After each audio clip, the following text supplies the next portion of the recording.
everyone. Apparently I'm doing the intro now. I don't know how to do the intro. You're doing great. This was really mean of Ian to just tell me to do it 2 seconds before we came live. Nailed it. We're the Gilded Troll. We're playing a new campaign starting today based on Spelljammer. It kind of has many names. We have Trolls in Space, Beyond Toril, Spelljammer, all those things. I don't know what to do with these things. Ian, goddammit. Don't help me. You're killing it. Jordan, thanks for the sub. You're welcome. Oh, I didn't get the sound alerts. Why is it not working? Because I can't keep talking over sound alerts all the time. Ian, what else am I supposed to do? What's the intro to the streaming part of this? I don't know this part. I mean, you just kind of launch into it. Yeah, Like, okay. we're the Gilded Troll. Welcome to episode this of that. Last time this happened. Yeah. That's it. last time nothing happened. Last time nothing happened. Well, essentially we did a session 0 2 weeks ago. We did. Where we talked about characters and tones and themes and stuff that was going on. We've also done session 0.5 in between, just kind of refined some of those ideas. Mm-hmm. So I guess maybe we introduce character at this point? Sure. Yeah? Mm-hmm. Let's start with Ian, seeing as you're like my top left. And we'll go. I'm this person. So You cut out. Samus touched the cord. Samus touched me and everything flickered. Oh, it's sweater season again, that's why. Yep. Hi, I'm playing as 5e1-u/v3, the Warforged Druid. I'm from the moon. I mean that's pretty much all yeah. That's all you have? That's all I got. You were on a session 0.5 with Tim for an hour and a half, and that's all you're giving us? Uh-huh. How tall are you? I'm 6'5".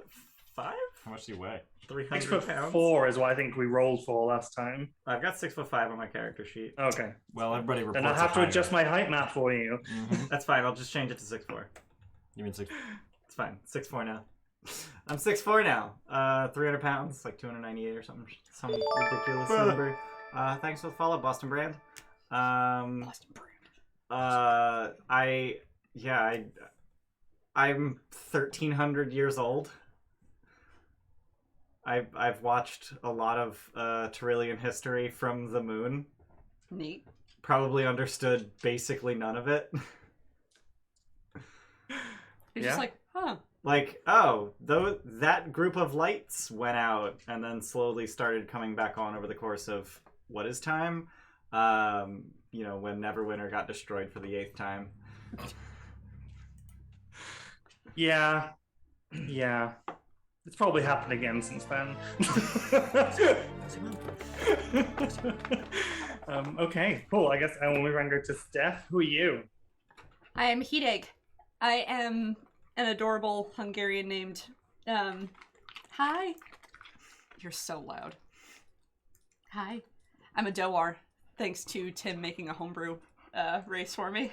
What a crime that they didn't bother to put it in. What, like, right? Why not? Why not telepathic penguins? Because every bitch is like, I want to be a penguin. I know it's not just me. I grew up on Brawl and then joined a cartel, became a death squealer, which are penguin people that ride on flying pigs to do things. My boar got murdered by something called an anger comet.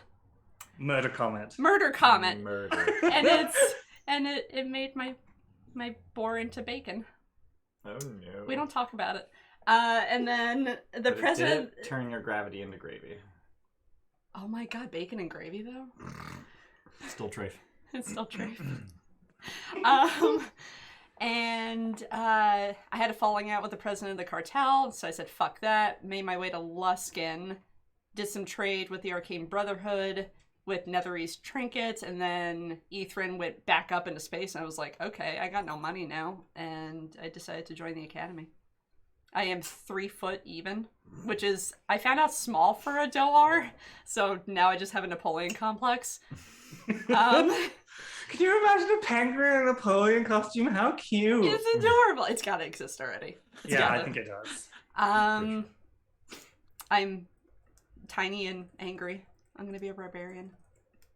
And that's it. I think I'm like 30 years old. Penguins only live to be like 50. Dohwar only live to be like 50. I'm 1300. Good for you, sweetie. Nobody wants old penguins. Who wants old penguins? No. They're magic penguins, though. It's all relative Rusty when They are. magic. penguins. Thanks for the balls in chat. Yeah. Anonymous not. Yeah. I saw that too. I was like, what? Dick and balls. Dick and balls. Cool. Moving around, I guess, Jordan, who are you playing? I am playing Quelin. I am like an elf, but from space. My parents are from space. I grew up on Toril, around about near Silvery Moon. And they died because they were old. They were old when I was born. Elves do that, you know. They live for a long time, but eventually they die. Yeah. And then Not I all got of them. kind of, I just kind of lost my place in the world when they died, and so I started wandering and saw a flyer for Spelljammer Academy, and ended up in Waterdeep to get on a boat.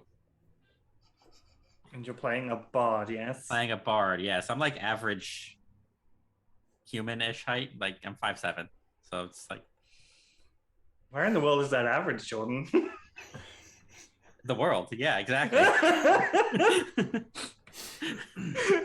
When you said it, I was like, is that average? Or am I just freakishly tall? Well, it's like 5'8", 5'9", isn't it? It's average-ish. No, so the female average is 5'5", the male average is 5'9", so the human average in theory would be 5'7". Fair enough. There you go. I eat my words. Except you're not human, of course. So. I'm not. Wow. That's why I specified human. Right. Okay. Cool. Moses, who you playing? I am Henrietta, Hyram, Cecil, Durias. I'm a hippoman, a hippopotamus. Hippopotamus. God damn it, Payless. Yeah.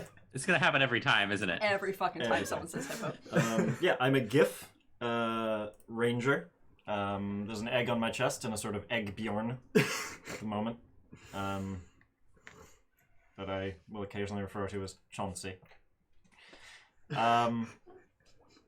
Yeah, you know, you can learn my backstory in the game. Nice. Well, I mean, I'm a Giff. I was a mercenary. You know, I did some battling and I did some things, and I wound up on Earth with the dragon egg. What do you want from me? Hey, Gabagool, this is the character voice now. Hey, it's me, Henrietta. Do you have a background? I don't remember what you took in the end. Did you make a custom one? That's a very good question. It was probably soldier adjusted or some garbage like that. You know me.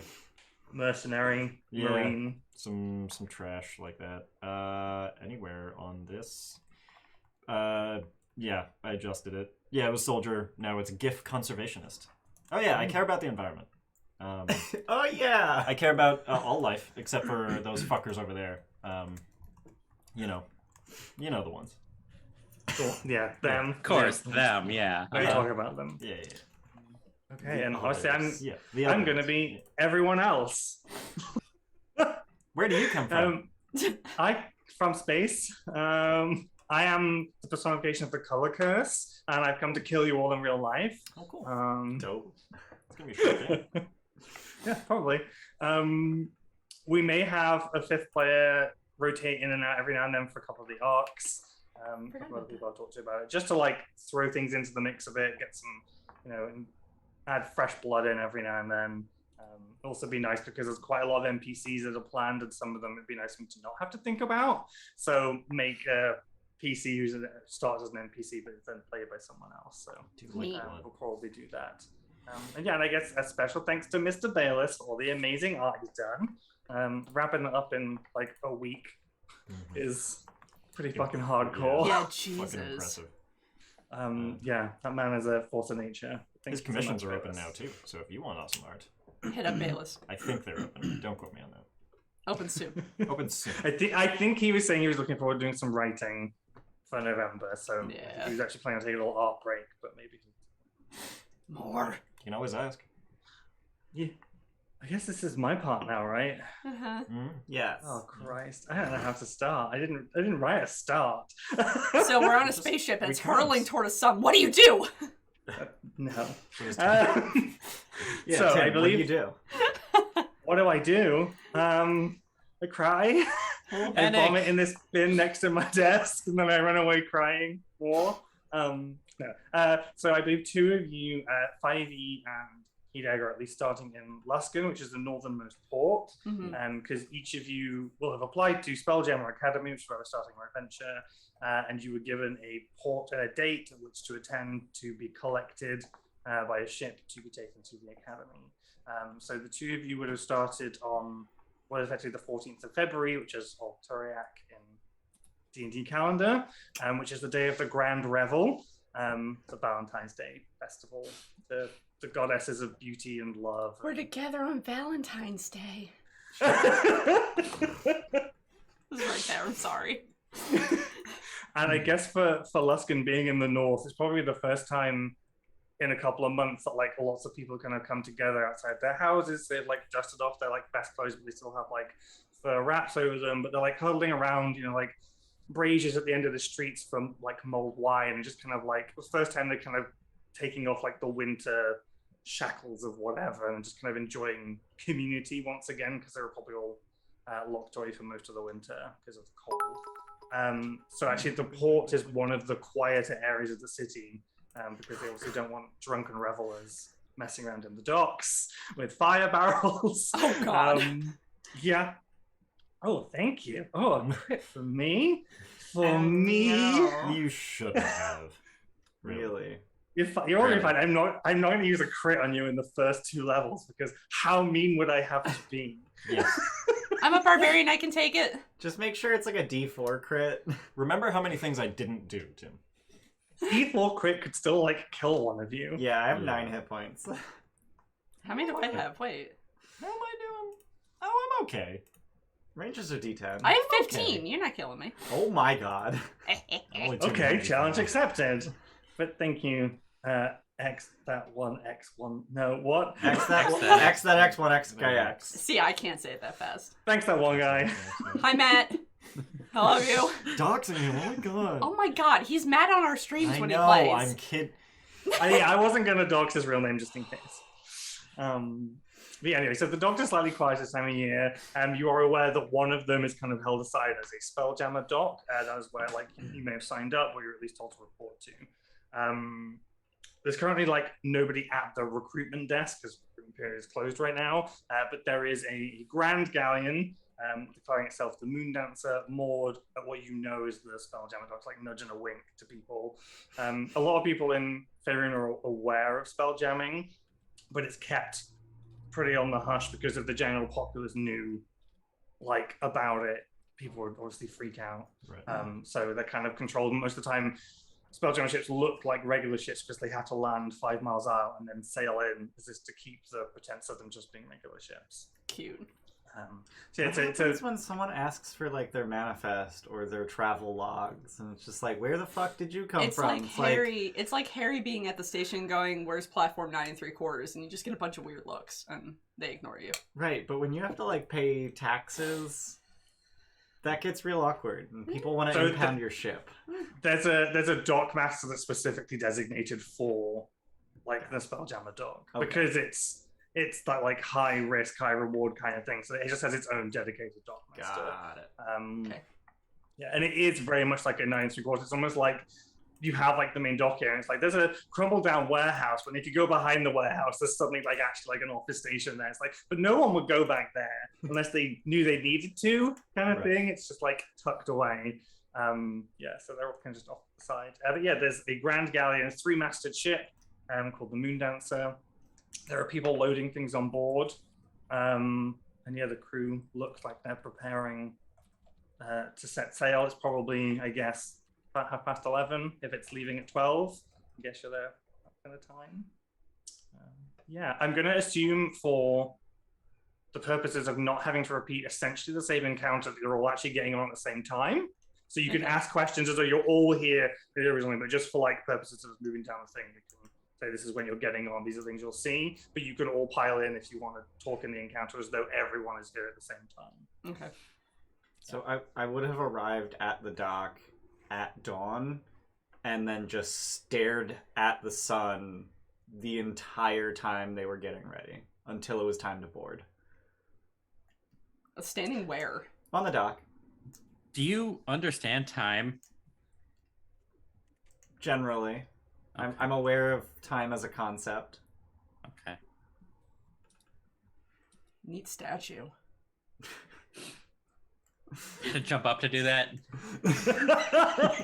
I'm twice your height, and then some. What is it to To jump jump. in place? High jump is 3 plus strength mod. Oh feet. my god, I'm fine. Halved if you don't have a running start. I'm basically hovering. Yeah. Because I have baby wings. That's Actually, not how that works. do you have plus 3 strength mod? Probably. Yeah. So you can get a 6-foot high jump with a running start, or a 3-foot high jump standing. And you're how tall? 6'4". Fucking Christ, you're gonna make me running start. No, No, you- Get you're- that you're- little bit you're- extra. No, yeah, no, you're Your 3 hat. feet tall, plus 3 feet. Got it. Yeah. Just Plus- ask for upsies, it's fine. Do it. That's what I I'm do. trying so hard to not play something adorable given my size. Do it. No. And penguinity. Yeah. Yeah. Hello, do you need uppies? No! All I right. can see Can you do it there. myself. Whoa! You're not a statue. I am not. That is, as I am told, an easy mistake to make. Are you guarding the dock? What are you doing? I am watching the sun. It's supposed to be bad for your eyes. I do not have eyes. I have learned that this is a difference between me and most others. Right, well, it's gonna be a thrilling conversation on this ship. Can't wait to get to know you. Likewise. Everyone's taller than me. I have a DM question for Ian. Do you have a mouse? No. Did think so. That's fine. It'll be relevant for me later. That's all. Oh, great. What that mouse do though? So I there, heard mouse, so and I there- was so confused. there probably Mouth. is a mouth under the helmet, because the chitin's Mhm. just a helmet. So there probably is an obsidian mouth. Whether or not it moves at all is unclear. So it's just a speaker. That's Probably. all right. I mean, that's like how oozes, the plasmoids work. Is they just express air through gaps and stuff. They don't actually need to That's have called it coming out of a mouth. That's called farting. I was gonna say that. You just fart to talk. That's cool. Moses said it, and Yeah. I said it louder. So it's a good joke, Ian. What's that What? thing on your shoulder? Oh, it's a gun. Wait, where's the egg? Oh, It's on my chest. Fuck! It's a baby Bjorn. Yes. What's that? Afraid you're going to have to be more specific. The egg. It's an egg. Doesn't look like a Dohwar egg. Do No. Dohwars hatch from eggs? Probably. Probably. Probably. Birds. They're Does aliens, the, yeah. the bird person not know what an egg looks like? I hate to. Yes, you do have a point. That is an interesting... Do you not have eggs where you're from? What do you eat for breakfast? That's Oh. cannibalism, sir. I'm asking. Is it Not only eggs. cannibalism if you eat other Dohwar eggs, or is it? I don't know how any of this works. Would you eat a seagull? Or a chicken? I feel like that's a little too close. Chicken? Too close. I feel like birds are off the table. I believe the equivalent question would be, do you eat mammals? No. No. Well, Yeah. Yeah. Yeah. Yes. Yes. Yeah. Yes. Yes. Yes. Yes, I do. Yeah. taxonomically, the two seem comparable. Right. So why don't you eat eggs? You can get protein from other sources.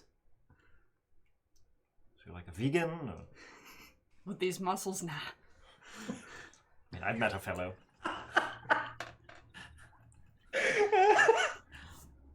What is on your chest? An egg! What is in the egg? Chauncey! I assume. Where are you from? Your accent's weird. Lots of places. Oh. That's a Highlander reference. Was that Sean Connery? No. Oh, okay. It was Are you Chris getting Hemsworth. on the... Are both of you on the... Oh yeah, oh yeah.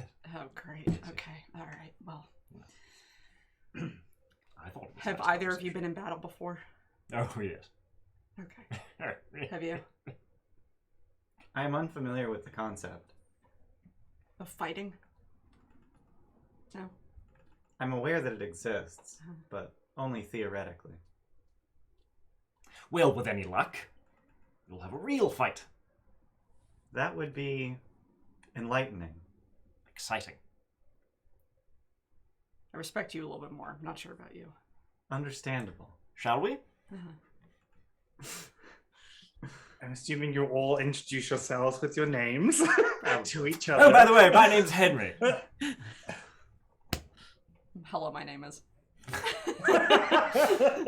Hey, they gave us these name tags. Yeah, Yes. like I'm just gonna... My designation They were in- is they were in the 5v1-U/V. acceptance letters. Oh, Right. okay. Got it. Yes, it's on your name tag. I have been told that 5e is an acceptable length for a nickname. 5e? I believe that you are pronouncing it incorrectly. 5e. That is more accurate. Comfortable polls. 5E. Correct. 5e. How long does the space need to be? Sufficiently. 5E. That seems excessive. All right, on the ship. Enough of this. I'm assuming Quelin is just watching this all happen. Yeah, I don't know how to interact with this at the moment. I'm probably standing pretty close. Would you have seen Giff before? Probably not. No? I don't. Have you been in battle? I've heard stories. Alright, so half us. Alright. I'd like to think that your parents, like, if they had baby books for you, it's like, G is for Giff, not Jiff. That's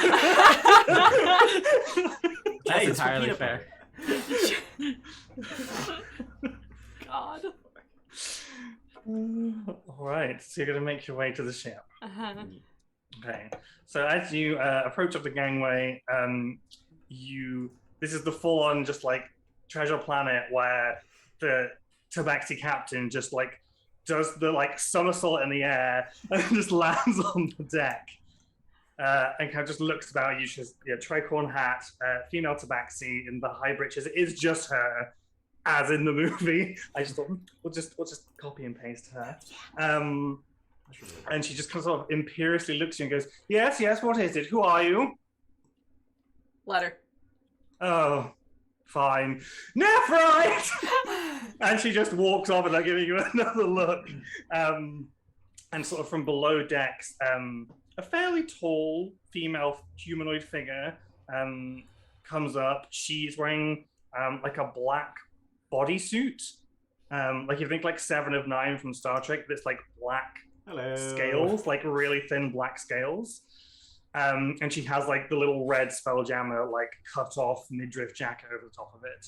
And other than that, she looks vaguely elven. She has the pointed ears of an elf, but in the middle of her forehead is a green gem. You've probably never seen a human being that has a fucking gem lodged in their forehead before. And she basically just gives you a really big smile. Kind of goes, so new cadets. And kind of goes, so you must be in just like 5e high. Well, you have to be Henry, right? The title alone. And I'm going to guess Quelin. Or Quelin, sorry. Quelin? It's Quelin. Quelin Hideg. I probably stare uncomfortably long at the gem in the center of her forehead. Well, welcome aboard the Moondance. Don't worry about Captain Aurora. She just thought you were probably someone way more important. I'm Nephrite. I am technically, I think I'm the second officer aboard the ship, but I don't normally work on board the ship. It's just to collect you. I also work as the Academy's acquisitions officer. You are an acquisition. That's why I'm here. If you have any questions, feel free to ask me. I will be around, at least for this journey. Tata will be around here somewhere. She's probably in the rigging. She's one of the instructors at the Academy. Bit rough around the edges, but you'll warm to her eventually. Any questions so far?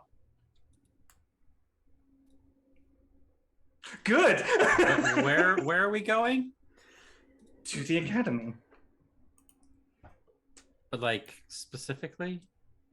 Well, for security reasons, the location of the academy is not publicized.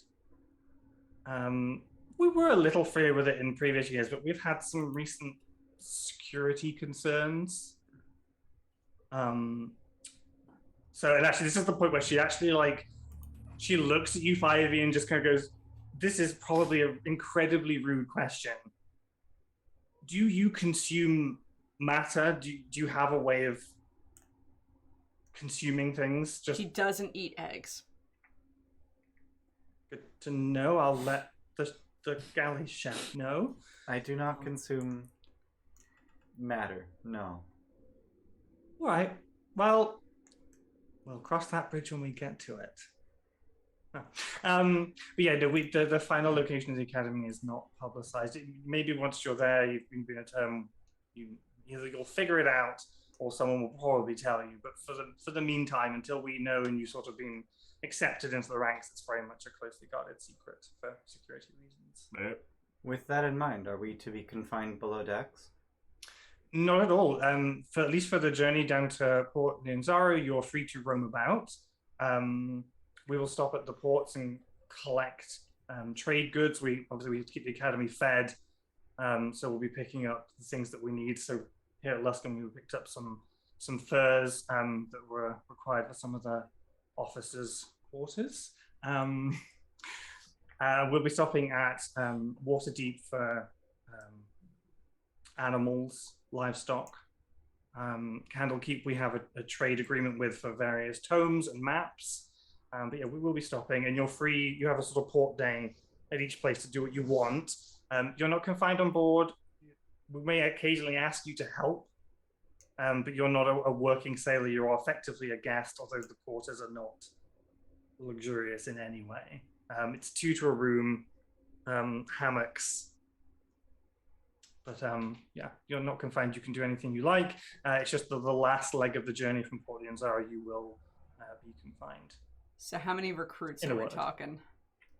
It's just the 4 of you on this trip, but I do believe that there are three groups for this cohort this year. So 12 cadets in total. Well, I'm sure we will be the best.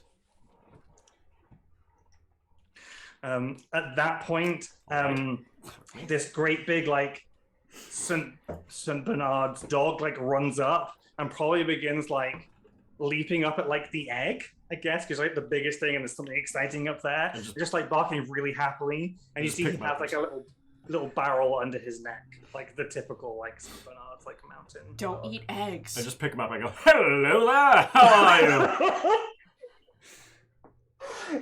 Full on, just bodily pick up the dog. Yeah, just hello. You can see he has a little tag. It says Bruno on it, and it says, "Oh, sorry, that's Bruno the ship's dog. He's just very friendly." It's also incredibly useful. If you get into trouble, if we get into a fight, incredibly unlikely. But he's what we call the ship's healer, and you can just tap the little barrel because that's full of healing potions. So if you get in trouble, you can just whistle for him, and he'll run to you and help. What a charming fellow. Yes, you are. Would you like a scritch? Yes. Hello. All right, down you go. That's enough. You just go slobber all down your leather straps that you have. Once I put him down, it's just back to attention. Just nope. Can I do prestidigitation? Because that's... Oh. Jolly good. Thank you so much. Jordan likes his presto. Presto best spell. Yeah, it's pretty good. Presto besto. All right. This is Tim asking any other questions you want to ask now, before we kind of move on to other things. I didn't mean to be rude. Do you outrank us? What? Technically, yes, but I have what I would describe as a very loose association with the Academy, so I prefer that you just call me Nephrite. Tarto, on the other hand, will probably wish to be addressed as Commander Tarto, although while we're in what I would call terrestrial waters, I think her title is Bosun potato.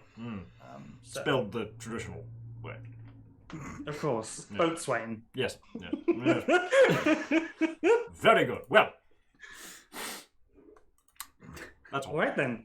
And she leads you below decks. Like they're just like 10 by 5 rooms with 2, hammocks nailed to the walls, and there's a little sea chest you can put things in if you want to, but it's very basic.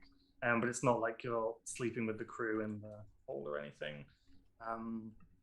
And yeah, true to their word, at noon, the whistle goes out, the rigging is unfurled, and they head south to their next destination, which would be Neverwinter.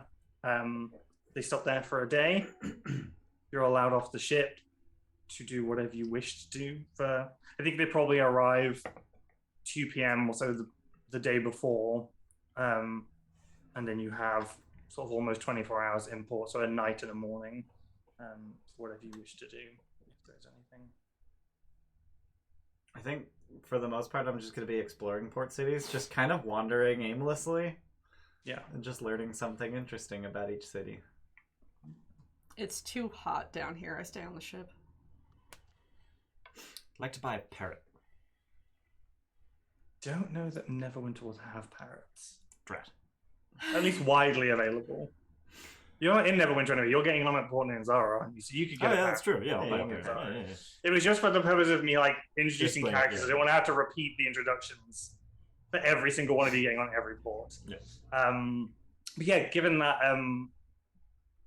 for the two of you that kind of on board as you're traveling already, are there things that what would you do with your time? Are you how do you live your life? Do you get up early and do training? Do you help out? What do you do with the time that you have on board the ship? You probably have, I think, 5 days between.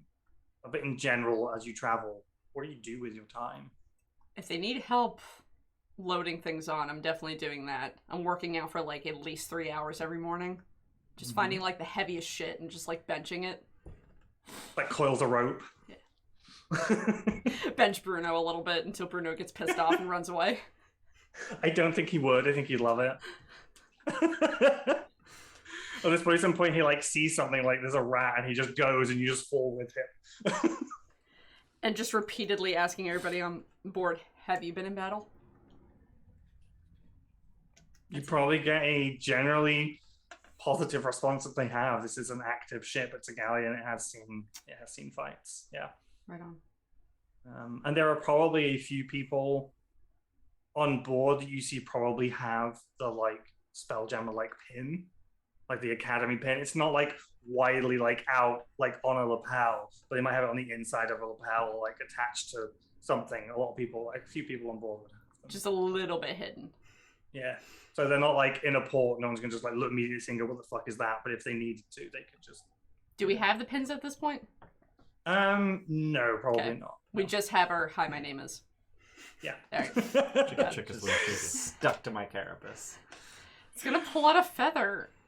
I'm probably just standing on the deck 24/7, either staring at the sun or at nighttime watching the stars. Dear. Yeah. You're like a sunflower where you just you start facing east Yeah. and then you just rotate. I'm also Well, that's- probably standing perfectly still, save for the moment of the ship, until it tilts so much that my balance actually goes past and then I just one leg reposition. You don't build muscle hardcore. unless you sleep. I do not have muscles. How strong are you? Less I so have to get that off this train. I have been told that I am less strong than I appear. Pick me up. I do not believe that I can do that. I have 8 strength. How much did I determine I weigh? 60 something? Yeah, I'm 60 pounds. Oh, okay. Yeah. That's not bad then. I can lift a whopping what is it, 90? No. 120. It's a good thing you don't need anything though, isn't it? You don't Yeah. need to carry food or water or armor. Mm-hmm. Just don't need it.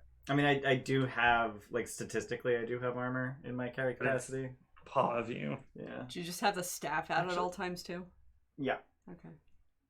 They need a visual of you staring creepily at the front of the ship somehow.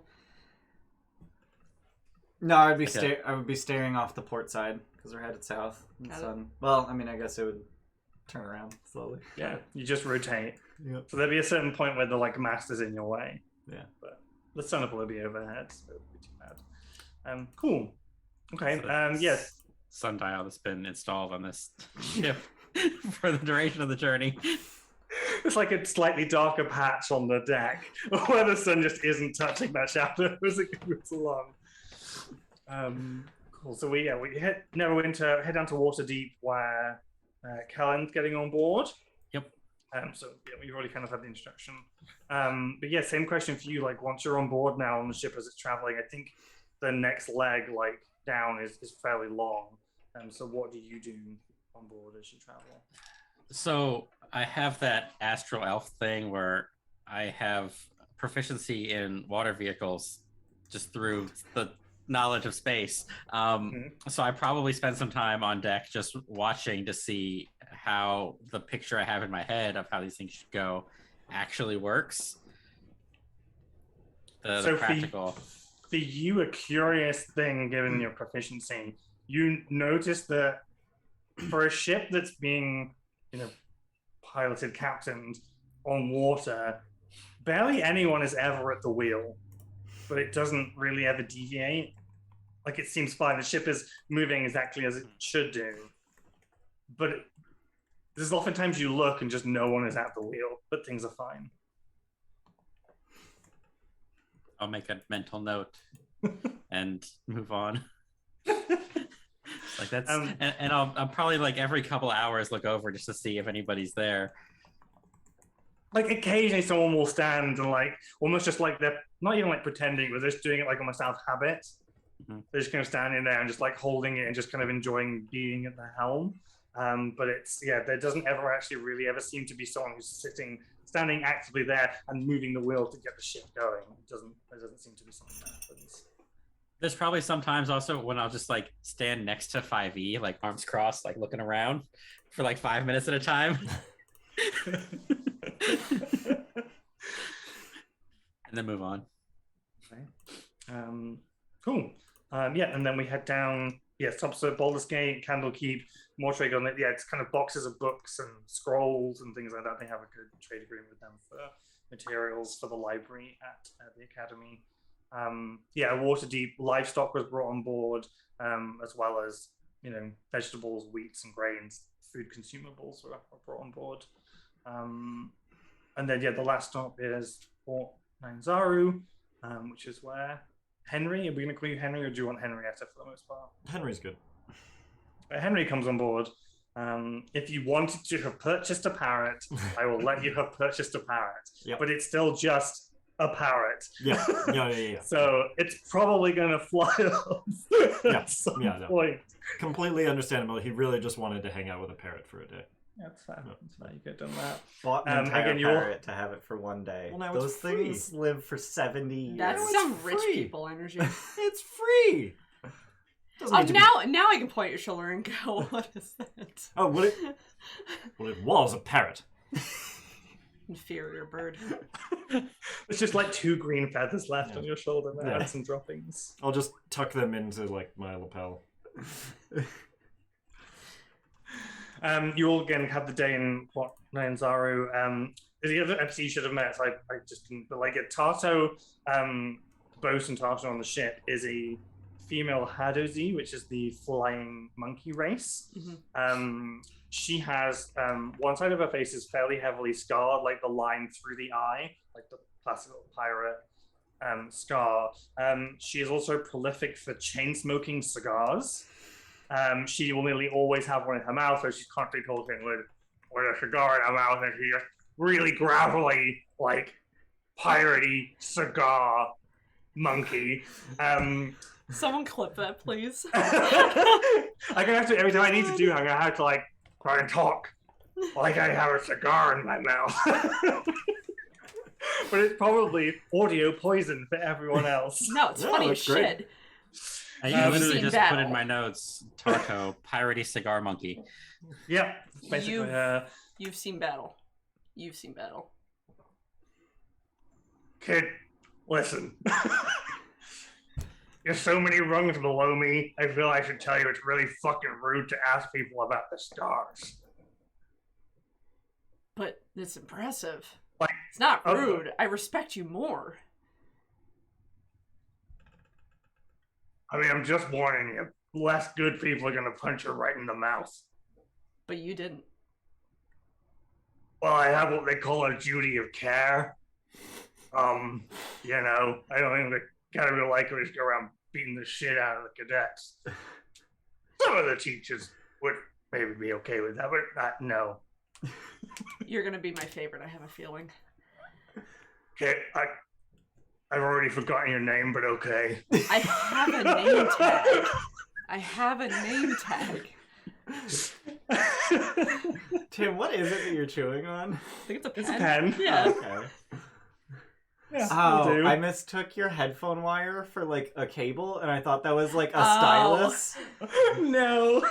Could you imagine? This will probably work for now. That's good. I'm glad I have a voice for her now, because I was really struggling with like how to get into it. I was like, I am just gonna have to shove something in my mouth because it's the only way to get across like how she fucking talks. Heyo. I'm gonna have to go on Amazon and like Prime ship you like a fake cigar just so you can chew on something. Oh my god. But like she mostly spends most of her time like gambling like in the lower decks with the sailors. But the times when in the trip where like they will ask you to do something, like when it's the animals on board, they may like ask you to just help like mucking out or feeding. Or they ask you to swap the deck or like spool a bunch of rope on deck. She's the one that will like come up and get you to do shit. She's like, you're my cadets. You gotta just do what I fucking tell you.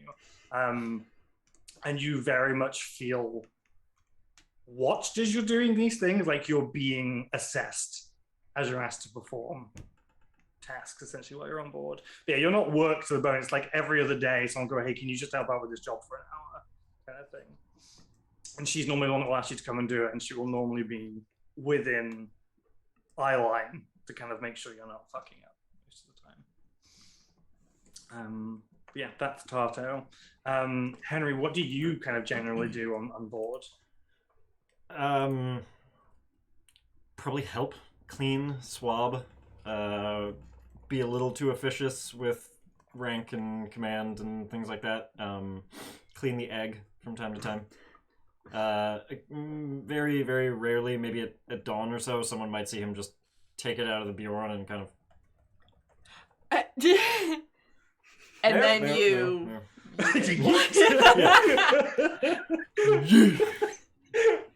Circle of life!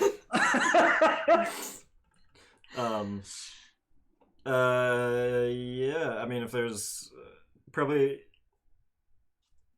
Yeah, that's me. Yeah, you probably actually only have about a day out of 4. Yeah. Nainzaru, where when Nephrite comes around with Tarto, and they're each holding a flask. So there's 4 flasks in total, and they go. So in order to protect the final location of the academy, we do put the cadets to sleep for about 24 hours. If you drink these, you'll wake up, everything's fine. But we just, for the last leg of the journey, we just do it to protect the final location. 5e, no, what are you? Can you? I do not sleep. Can you? Is it that you don't, or that you? Is it that you don't, or that you can't? I cannot sleep. Is that really how it works? I am immune to magical sleep. Yeah, so I like double check. So like Warforged don't sleep. It's not that they can't sleep, and yeah, you're immune to magic. This is not magical sleep because it's medicine, not magic. Okay. It's a herbal thing that's gonna like. I'm also immune to disease. This is why she's asking disease? This is why she was like, "Can he even drink this? I don't know that he can drink this. Like, there's no mouth hole." Just shut down and install some updates. If you're unable to, she'll be like, "Are you able to deprive yourself of sensory inputs? Can you just for the last leg of it?" I will do as told. We would appreciate it if you could just, if you could just remove your sensory inputs for this last. for 24 hours, or if I come and wake you, whichever happens first. Very well. Are the rest of you all right to just knock these back? They're not very nice, I'm afraid, but harmless. We'll just put you to sleep for 24 hours. I follow orders. Yes, this is going to be so easy. I don't question anything. This is a trap. I'm killing This them is all. new and exciting. Let's. I mean, I guess. Let's drink mysterious drugs of a stranger. On a boat in the middle of the ocean. I'm on a boat. The implication. Sure. Okay.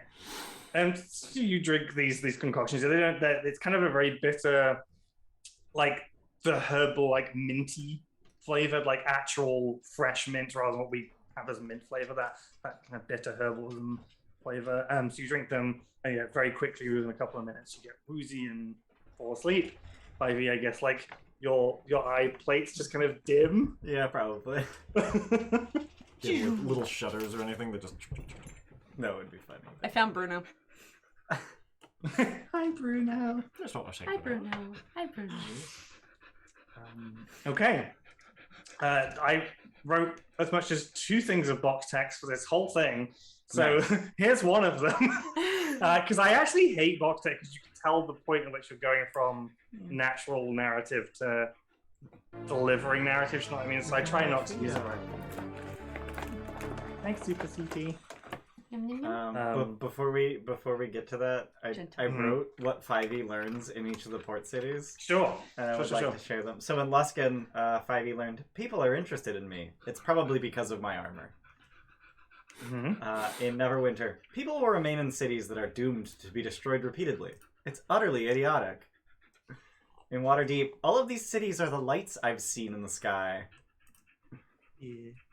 In Baldur's Gate, people die when they are killed. Oh my god. Candlekeep, people do not like to share knowledge. This is odd. And in Port Nyanzaru, I just have dinosaurs. Yeah, you all could have spent the morning at the dino races for sure. I meant to say that. Oh, god damn it. You're so much quicker than me, Jordan. I was just about to hit enter when I saw it. I know. It's like the antithesis of that thing from Critical Role, like life needs things to live or whatever it is. But never again. I think Ian, for the voice alone and the investment in the character, I'm going to give you my luck for DM luck for the session so far. You know, DM can give out as many as they want, right? Yeah, Okay. yeah. You make the rules. You're in charge. Should we have another column for luck? I don't know how that works. What do we do with it? What do you mean? No, we have a column. There's DM luck and there's like player inspiration, isn't there? No, players give luck too. But the players can Okay. only give it out once per session. Okay, cool. Well, I'm giving you it now. Thanks. Cool. So, box text. Stand on the deck of your ship, Moondancer, even as explosions obliterate 2 of its masts and hurl a dozen of your fellow sailors into wild space. Your ship is flying! Distant stars on wheeling clouds of multicolored gas spin around you with no water in sight as the first pirate galleon slams into Moondancer's starboard side. And a gust of foul wind washes right over you as the galleon's air envelope merges with your own. Seconds later, your vessel is boarded by Astral Reavers, humanoids possessed of strange features, waving cruel weapons and unleashing blasts of arcane force. Nephrite lies on the deck nearby, her body ruined by shrapnel. Oh god. Hold the deck, she yells with her dying breath. Grant them no quarter. From above, Bosun Tartar lets out an angry howl before gliding from the crow's nest and burying a dagger into the chest of a reaver. And I meant to add this in, didn't, but Captain Aurora is also on the deck, but her head and her body are separated by about 2.5 feet. So let's roll for some initiative, I think. And yeah. To battle! Oh, we got I guess I have to battle! like, activate. battle. The dog's this okay, though, page. right? The dog's okay, right? Red. We don't talk about Bruno. Make a perception check for me. Oh god, It's the first roll why? of the campaign. Why? My passive perception is 17. Perception? I suck at this. No! If you're concerned about the dog, Oh shit, I didn't do the The perception. Where? Why can't I roll? Uh-oh. I've noticed that you have to connect Beyond 20 again. Like, the auto-connect thing broke. Oh. So you have to actually, like, turn it on again. Shit, Which okay. is obnoxious. Wait, did that work? And then I think you have to, like, refresh your fucking character sheet. It's... Oh, okay. Alright, let me do that. Do I have to begin the combat and then reroll? Is that how I do it? No, we can... Can you put me on the... Wow! I don't I even put know the there's dragon a dog. on, sorry. Oops. I'm not even aware that there's a dog on board, right? Yeah, you don't see Bruno. Alan. there Feel I am. free to like arrange yourself within that like 3x3 where you are. You can arrange yourself in any order there if you wish to. Okay. Did we just, like, wake up here? Yeah, you literally just woke up, like, and you're all standing as well. Okay. Ooh. That's interesting. That I have it. There it is. I guess we need to go to a combat screen on Yeah. stream as well. Oh, do you got it or I got it? Yep. Alright. No, you got it. Alright. Yeah, you're the one with the buttons. Refresh this. Bruno, are you okay? Bruno! I are would you say okay? for Henry, you with your passive perception, you probably do. Yeah, you see Bruno cowering under a set of stairs. Okay, but he's alright. The quarter deck. Which- Yes, he seems alive but very scared. Which set of stairs? You can actually see him on the map. He's on the far left side. Buddy, oh buddy. I got you. It's okay. I was just over yeah, here flashing the point. and I don't know Foundry super well yet, so I can't remember to do all the 16. X for pointer. X and click. You can actually, as a DM, you can X and right click, and it'll that'll drag all of us our to... vision to a location. I guess I need to like monsters. I'm gonna like Yep. just set up a token in the corner so I know when their initiative is. Hmm. How do I put them in initiative? Right click them, and then the bottom right icon is like two crossed swords. Click that, it'll add them to the track. Oh, fun. Okay. I'm not actually rolling for them though. Once you have all of your NPCs in, at the top next to start that's combat, there's a button like roll for all NPCs. Okay. That's fine. Okay, and then I guess begin combat. How fun, how exciting. I'm not going to put music on for this one because it's the first fight and we'll introduce music in other fights. But I do have music for later fights. Yeah, so you're aboard the Moondance, the ship that you are on, you recognize it as such. Yeah, these Astral Reavers, there seem to be multiple ships around you. You're just on this one has just crashed into the side of the ship. And two people, these Reavers seem to have boarded. One is a blue-skinned tiefling in a tricorn hat, pirate hat, and the other seems to be an older female goblin. She has a ball of like white energy in her hand, whereas the blue tiefling seems to have just been the one that's basically just decapitated Captain Aurora. You just literally wake up, you kind of see her body falling. So I guess, Hideg, you get to go first. What would you like to do? Which one is magicking? Yep, that one there. Oh, I can't fucking reach that one. Shit. I don't know that you can reach any of them. No, I can reach that one. That's Oh wait, is that one of our shit? yeah. Fuck. That's Tato, who was on. Right. She was on the crow's nest, stabbed a guy, and now she's up there right now. All right, I'm gonna Dope looking. Nope. Move. Wait, please tell me my speed is 30. I think it is, yeah. It is. All right, cool. Yeah, they stopped giving races Yeah. 25 feet. Yeah. All right, I'm gonna move. Which I appreciate. Yeah. I'm gonna move here, and I'm just gonna shout, "I can't find the dog!" and I'm gonna rage. All right, I'm done. You have an Okay. action still. Wait, do I? Yeah. Oh, yeah, I'm an bonus idiot. action.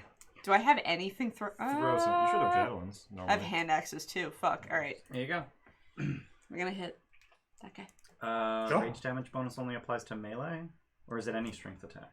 I believe it's any I strength. think it's only melee. No. Melee damage. Damn. Yeah. You could ready in case somebody. Yeah. I want to hit something now. Okay, hit something now. I'm gonna cheer it too. How does D&D work? How does D&D work? I totally forgot how D&D works. I feel like in this moment I have completely forgotten how literally everything works. Like Tim EXE is no longer functioning. because it's been 3 years since I've DM'd. I've never DM'd using Foundry, and it's been 6 months since I played in a regular campaign. I don't remember how anything works. Does a 16 hit? It does indeed. 16 damage. 6 damage. The arrow just sinks itself into her shoulder, and you can see that she had a scimitar in the other hand, and she drops that for the time being. 6 damage. Very good. Okay. At the end of your turn, everybody, please roll a d20 for me. Uh-oh. Oh no.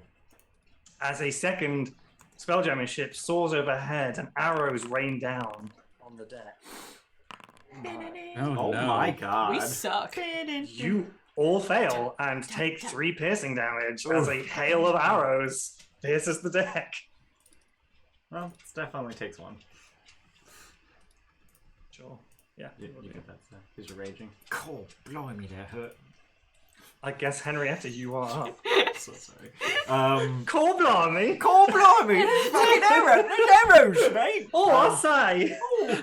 Oh, we stars and garters, apples and pears. It's got an impaled my stomach, that is. Sorry, I kind of missed the intro, but there is one floating off the... No, that's just for that's the just for- initiative. Don't worry about that. Oh, So if you it's only the actually one- move that off of the map, Okay, we won't be able to see it. And then, sure. Yeah. Okay. I had actually panned the stream view for that one because I thought. That was a good sorry. And so only this guy's the only visible enemy? No, there's the goblin. Oh, he's Yeah. not an initiative? No, they're all in one initiative. And Oh, even though okay. it's different. Basically, they each have I for my purposes as the DM, I want to know what they look like individually. Sure. But they're all considered astral reavers. So Cool. Yeah. Sorry, I missed that. Okay. No, you're all good. So, and one of them just got hit by Hideg. yeah, he threw an arrow into the shoulder of the goblin who was wielding an arcane ball in one hand. All right. So, 20. Samus, where's Bruno? Would I be able to see him from the bottom of the stairs? Yeah, that's fine. There's not enough height, and he's Yeah. tall enough that you can see them all. Then I'll lay my gun on Hideg's shoulder, crouch a little bit, lay my gun on Hideg's shoulder, and just fire off at the nearest. Actually, I didn't need to hear. That's fine. yeah, no, you're fine. Jesus. Woo! And I'll add, unless he's dead, I'll add my astral spark. Who to are that. you aiming at? The one nearest. One's already been hit. Yeah. Yeah, that she as soon as the bullet kind of just enters through her chest and red bloom out the back, and she Yep. slumps down and it's gone. I'll just cock it. Fuck. Right. Thank you. Yeah. That's my turn. How do I? Oh no, I've forgotten how to. And do now it. you're deaf forever. You can mark as It's nothing. There I should wrote be a in the combat squealing tracker. You pig can mark as defeated. years. Well, it's not in the But combat that's tracker. that's the If you thing. right-click the icon, it'll take over their whole.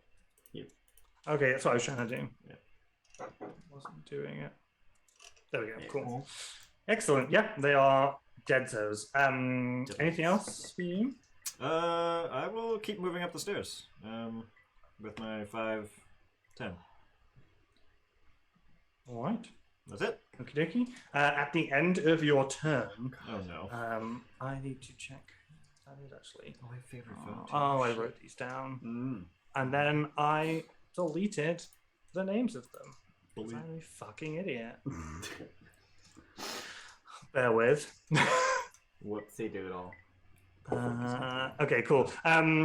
So from the other ship, what looks like the sort of the round, the circular, spherical modron with the little wings kind of flutters from the other ship over towards you, and appears right here in melee from the other ship. At the end of your turn, nothing happens, but they just appear. Things are happening at the end of each of your turns, basically. Awesome. Cool. 5e. Alright. I'm gonna run up these stairs. I have 30-foot speed, right? Yes. 30-foot speed. I will extrude 3 pebbles from my palm. Just 3 obsidian pebbles as a bonus action. I'm gonna cast Magic Stone. Yeah. And then load it into a sling and sling it at someone. What's the range on a sling? 30, 120. Okay. Am I within 30?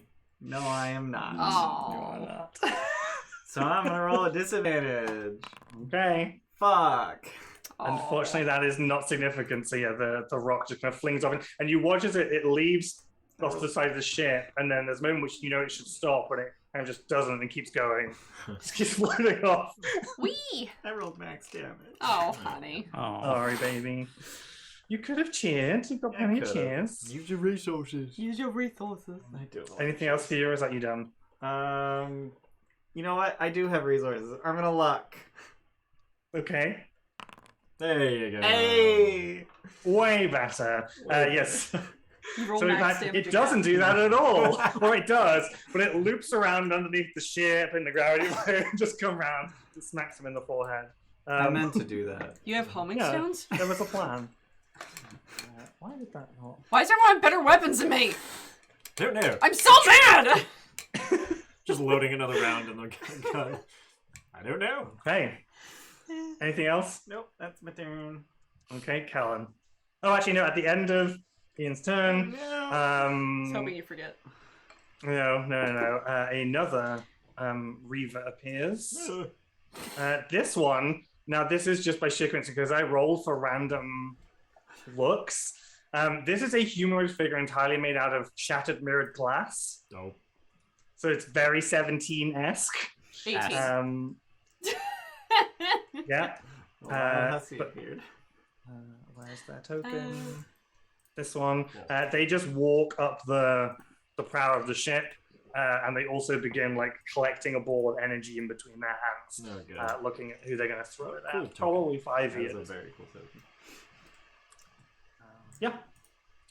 So next is Callan. Sorry. So I am going to take a couple of steps forward this way, and I think that should give me. And then I'm going to use my bonus action to Starlight Step. Mm-hmm. Just like this cloud of astral entity, whatever, and I dissipate and I come up straight over this way, 30 feet. Sure. I'm going to step into like here. And I'm going to cast Thunder Wave on the two of them to try and knock them off of the ship. So con Maybe if I saves for me. come like here-ish, it will be a better directionality to knock them off. But yes, Sure. con saves. DC 13. That button. Cool. So the injured one is just going to roll normally. You got a 17. 17 passes, he still takes 4 damage. I don't know if that's gonna matter. And then the mirror-looking one is going to roll Cheerspiration for advantage because they haven't taken damage yet. And they got a nat 20. Okay, so yeah, it's half of 9 thunder damage and no push for either. We of them. round down for damage? Yep. Okay, so the blue-skinned tiefling just barely holding on. Like, the blast really took it out of him, but he's still holding on. Fuck. Fear on my face now because I didn't do anything near like I was expecting. Sorry, Birdie. At the end of your turn, however, bolstered by your attack, an arrow from somewhere on your deck flies out towards your enemies. Obviously, there are still some sailors on board somewhere. Just within the chaos, you're not necessarily seeing them. And they are going to fire at the blue-skinned tiefling on your behalf. I'm just going to roll. Hey! We got another crit from Shadows for Moses. Thank you, Shadow. Gave him a big bullet. I say, we'll beat them back yet. 17 to hit. So yeah, this arrow comes flying out from your deck, and the blue-skinned tiefling now goes down. Dies. Okay. We shall Ding. A little You're bit in of a danger. reprieve from the fears. Thank you. Okay, it's now their turns. There's only 2 of them still alive, but that's okay. So I think the mirrored individual is gonna was gonna hurl the ball at 5e, now switches to Callan. Cool. So it's gonna hurl an astral bolt at you. That is only a 6 to hit, so that misses. 6 misses. It does indeed. We That- gotta take 20 from Bayless for Tim. I put it in for you, Cat. Boo Boo. It's Bayless. Thank you for the Bayless. art. Bayless. Yeah. Bayless. You're the Bayless. best. We love Not you. currently on screen in any meaningful capacity. But it will be as soon as Our we switch tokens? back. Yeah, tokens. Tokens are pretty meaningful. It's just very small. Sure. Right now. So is the penguin, but we don't judge. You know? So yeah, that was the Modron. However, is now going to try stabbing. And he has his arms, and one of them seems to have been replaced with a blade, and there's like a glowing blue edge to the blade, and he just tries to stab Henry. Thanks, Super CT8. Thank you, 11 to honey. hit. Does not. He sort of parries with his musket. Just Ha! These guys fucking suck. just Uh, no. Harry. with That's the their bayonet. turns. Yeah. So back up to Bayonet Hideg. I don't have. I should have a bayonet. Fuck. So there is something next to me, right? Yeah. Yeah. The little Modron thing. Okay. Yeah. Murder it. Yeah. Please. I was gonna say here's a Modron with an eye patch, but he has one eye, so that'd be really. No wonder he sucked at hitting me. Yeah. Just Maybe he's like he's got one, but it slipped. yeah. Yeah. We're gonna war pick him. We're gonna cheer. You're gonna have to move forward first. Wait, I have to move 15 forward. hits. Yeah. 1 foot. One. Yeah, Oh you have to move shit! I thought my token. I should have zoomed in. I thought my token was Henrietta's token. Okay. Yep, that hits. Cool. 8 damage. Mhm. Is there rage added into that? It doesn't look Rage like is it. not included. Oh there. shit! So you It wasn't get included in another- the last one either. It wouldn't have been because it was ranged attack. Right. Yeah. You can toggle it. There's a toggle if you're on your character So is sheet that and 10 beyond 20. total? Yep. Yes. 10 total. Yep. Plus 2. Okay, cool. You basically like the war pick goes into what clears some very important mechanisms in this creature, and you pull it out and just like oil stuff's coming out. It's still like there, but it's like eye is like flickering, the wings are faltering. Like 1 hit point. God damn it! Flashback to Mo. Oh no, Mo. I'm done. Okay. So at the end of your turn, another arrow shoots out from your side of the deck and actually aims for that one, seeing how badly hurt it is. So I'm just going to roll for that. Yep. That is in that one and misses, so very narrowly avoids hitting you or Henry. So Henry. Shit. Yeah, melee. Yeah, I am. I don't like it. It's not where I excel. Wait, is there still a fellow all the way over here? On the That is Tarto. I think sorry. I have a thing for her to do something, but I read something she did in the scripture text and then put her in the wrong place, and I couldn't bother to fix it. She's not doing anything meaningful. Yeah, I'll just. There are fights going Going on, around you. It's just right now you're focusing on the boarding party, but Yeah. there are definitely sounds of battle elsewhere going on around you. Yeah, I'll drop my gun for the time being, pull out my short swords, and try to take a swipe at the flickering eyeball. That is enough. And as it kind of just disintegrates into pieces, falls off the edge of the ship, and you just watch like all the cogs and parts now just drifting away in a weird line along a gravity plane that's invisible, just away from the ship. Just bombing. I believe since I had to drop my musket, I can't move unless I can't pick it back up. You can use your interaction. Your object interaction was to pick up Yeah. the. So yeah, I'll call it there. Okay. At the end of your turn, another Astral Reaver appears. Oh no. This one looks like a very simple, like 1950s style robot with a glass dome on the top with a humanoid brain inside of it. Fuck yes, Tim. Thank you. I love you. And these ones swing in on ropes from the other ship. I think I'm probably going to put him right next to you guys. Oh man. Yeah. But he doesn't do anything. He just is swinging in. It's the end of your turn. 5e. I am going to extrude a obsidian spike from my hand and fire it at the glass one. So I'm using ice spike, which I've Ice reflavored knife? as obsidian. Ice Ice knife, knife. yeah. Which I've reflavored as obsidian spike. Yeah. And that's at this one. Oop, if I can get my cursor out of 18, yeah. Yeah, 18. Oh no! So is that 11 to hit? That's 11. Yeah. Yeah, unfortunately that does miss just by 1. And I believe hit or miss, they still make the You save. take the... Yeah, hit or miss. Shard explodes. Dex. Dex save versus 6. Cold damage. I need to cheer. I need to use my cheer. I'm also should gonna choose. cheer. I'm gonna cheer. I got a 16. Yeah, it saves. Take no damage. Okay. Nailing it. I'm doing so good. You're doing great, baby. I believe in I'm you. gonna move over here. Okay, end of your turn. Yeah. Another arrow flies out from your side. Someone's doing their job. I think they're gonna aim at the robot. Not 5e. No, Jordan? the other robot. The evil robot.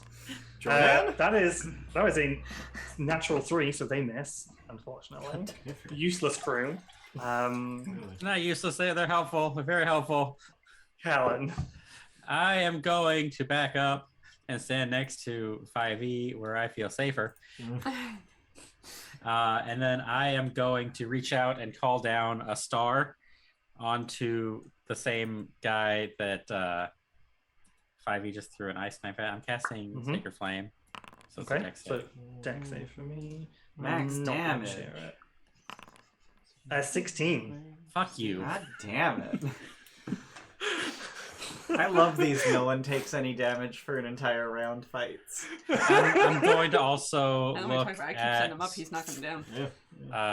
Hideg and be like, hit him harder and give you Bardic Inspiration. It's a d6. Oh yeah. At the end of your turn, the ship's kind of rotates slightly. You see that anchor that's there near you? Oh no. no. That begins to like slide off, smashes through the railings, and the rope begins to kind of wrap itself around you, Callan. So for the moment, you consider yourself to be grappled by rope. Oh, I would cut that. That's it. You're just grappled by rope. You're not aware that that anchor is going to yank you off the side of the ship because gravity planes and stuff doesn't work like that. But you're very much just like right now tied up in rope. Is your last name pronounced Fargazzi, or is it like... Astral Reaver's turns. Yeah, so Miraboy is gonna... Oh, who's he gonna go for? I think he's gonna go for the other construct. I think for 5e. He's gonna try and do another Astral Bolt at you. Rude. I'm gonna go down. That is a dirty 20 for 5 force damage. Oh, that hurts. I don't like it. And then Brain in a Robot is going to attack Henry. Little robot. No. It also has a short sword, and this one has like that glowing like green edge to it. Mm-hmm. That is an 18 for That 6 damage. Definitely hits. And yeah, big ol' slice. Okay. That turns Hideg.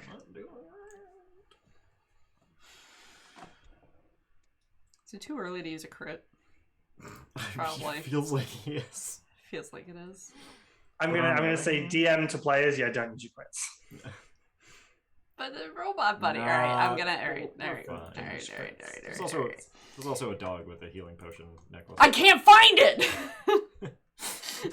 Doc could have jumped off the ship. He's for all over I know. Let's use another cheer. Fuck it, why not? War pick on the robot. Yeah. Wow. Yeah. I mean, Dick damage. you do his entire maximum hit points. It's a shame there's nothing there to cleave into, but he's gone, baby. You killed him. Right in the brain. Right in the brain. Yeah, you just fully smash that off. The brain gets stuck on the edge of the war pick. God, yes. So you just have a brain on your war pick. Doing great, buddy. This is bad guy, right? That's a bad. that is bad. Yep, Alright, that's I'm just gonna 18. Yep. Move my ass up there. Should move the rest of you up there too. Just my ass. Huh. All done? Done. Yep. Okay. Seeing you get into melee, a second robot with a brain God damn in it. it runs up behind this guy. So you're in melee with both of them now. That's their turn. Henry. I will say no. I'll drop the swords, pick up the musket, and fire at the robot. Mm-hmm. Okay, that is when I hit. Great. If I hit. Yep, that hits. 7 damage. I will also Astral Spark. Sure. Which is how much? 2 additional force damage. Would you like Okay. to also favor? And then I would also like to favorite foe, which is a 1d4. Okay. So Wow. Yeah. 12. So you would have done more than max, so you can spill over, I think, 1 into the mirrored creature. That's how it works. You can't cleave with a bullet, I guess, can you? I mean, if they were lined up, I would take it. Yeah. But they're not. So, but thank you. Bullet just. Yeah. Yeah, you. I mean, if I fully- can do some gravity Yeah, bullshit, right. Ricochet it off the inside This of their brain. basically God. one-hit, right? Yeah. Yeah, it's a robot. Could have gone in his body, shot out the I other side, and then I gone almost sideways. did Arcane Archer. I mean, anyway, yeah. Just Okay. All done. I have your back, little one. That's it. Okay, at We're the end of putting your work turn, who is most injured? Me. I have 1 hit point. And- Oh Never mind God! him. Definitely it, Okay, man. so Bruno runs all the way up. You can now use your reaction to drink a minor healing potion. Oh fuck yeah! I will do that. God bless you, sweet Bruno. I thought you didn't drink things. I tend not to, but this heals me. This is a special circumstance. You can just pour it over yourself and it just absorbs into your obsidian. Perfect. Just Yeah. just splat. Just Oh, just Yeah. take it. Just You're not smash gonna, it. like, on flash the dance Just face. smash his poor little barrel that he loves, and you smash it into your chest. He looks a little sad. A little sad about that. Okay. 5e, it is your turn. I'm gonna use my magic sling with a cheer because I'm tired of missing. Thank God.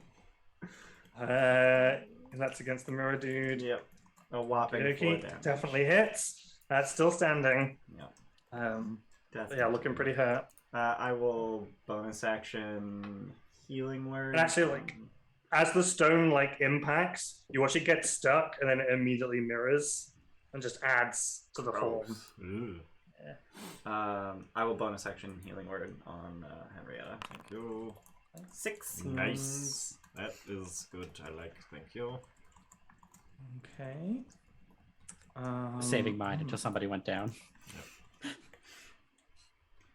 Okay, that's Really interesting. won't Who have should to. we pick that to? I'm out of spell slots.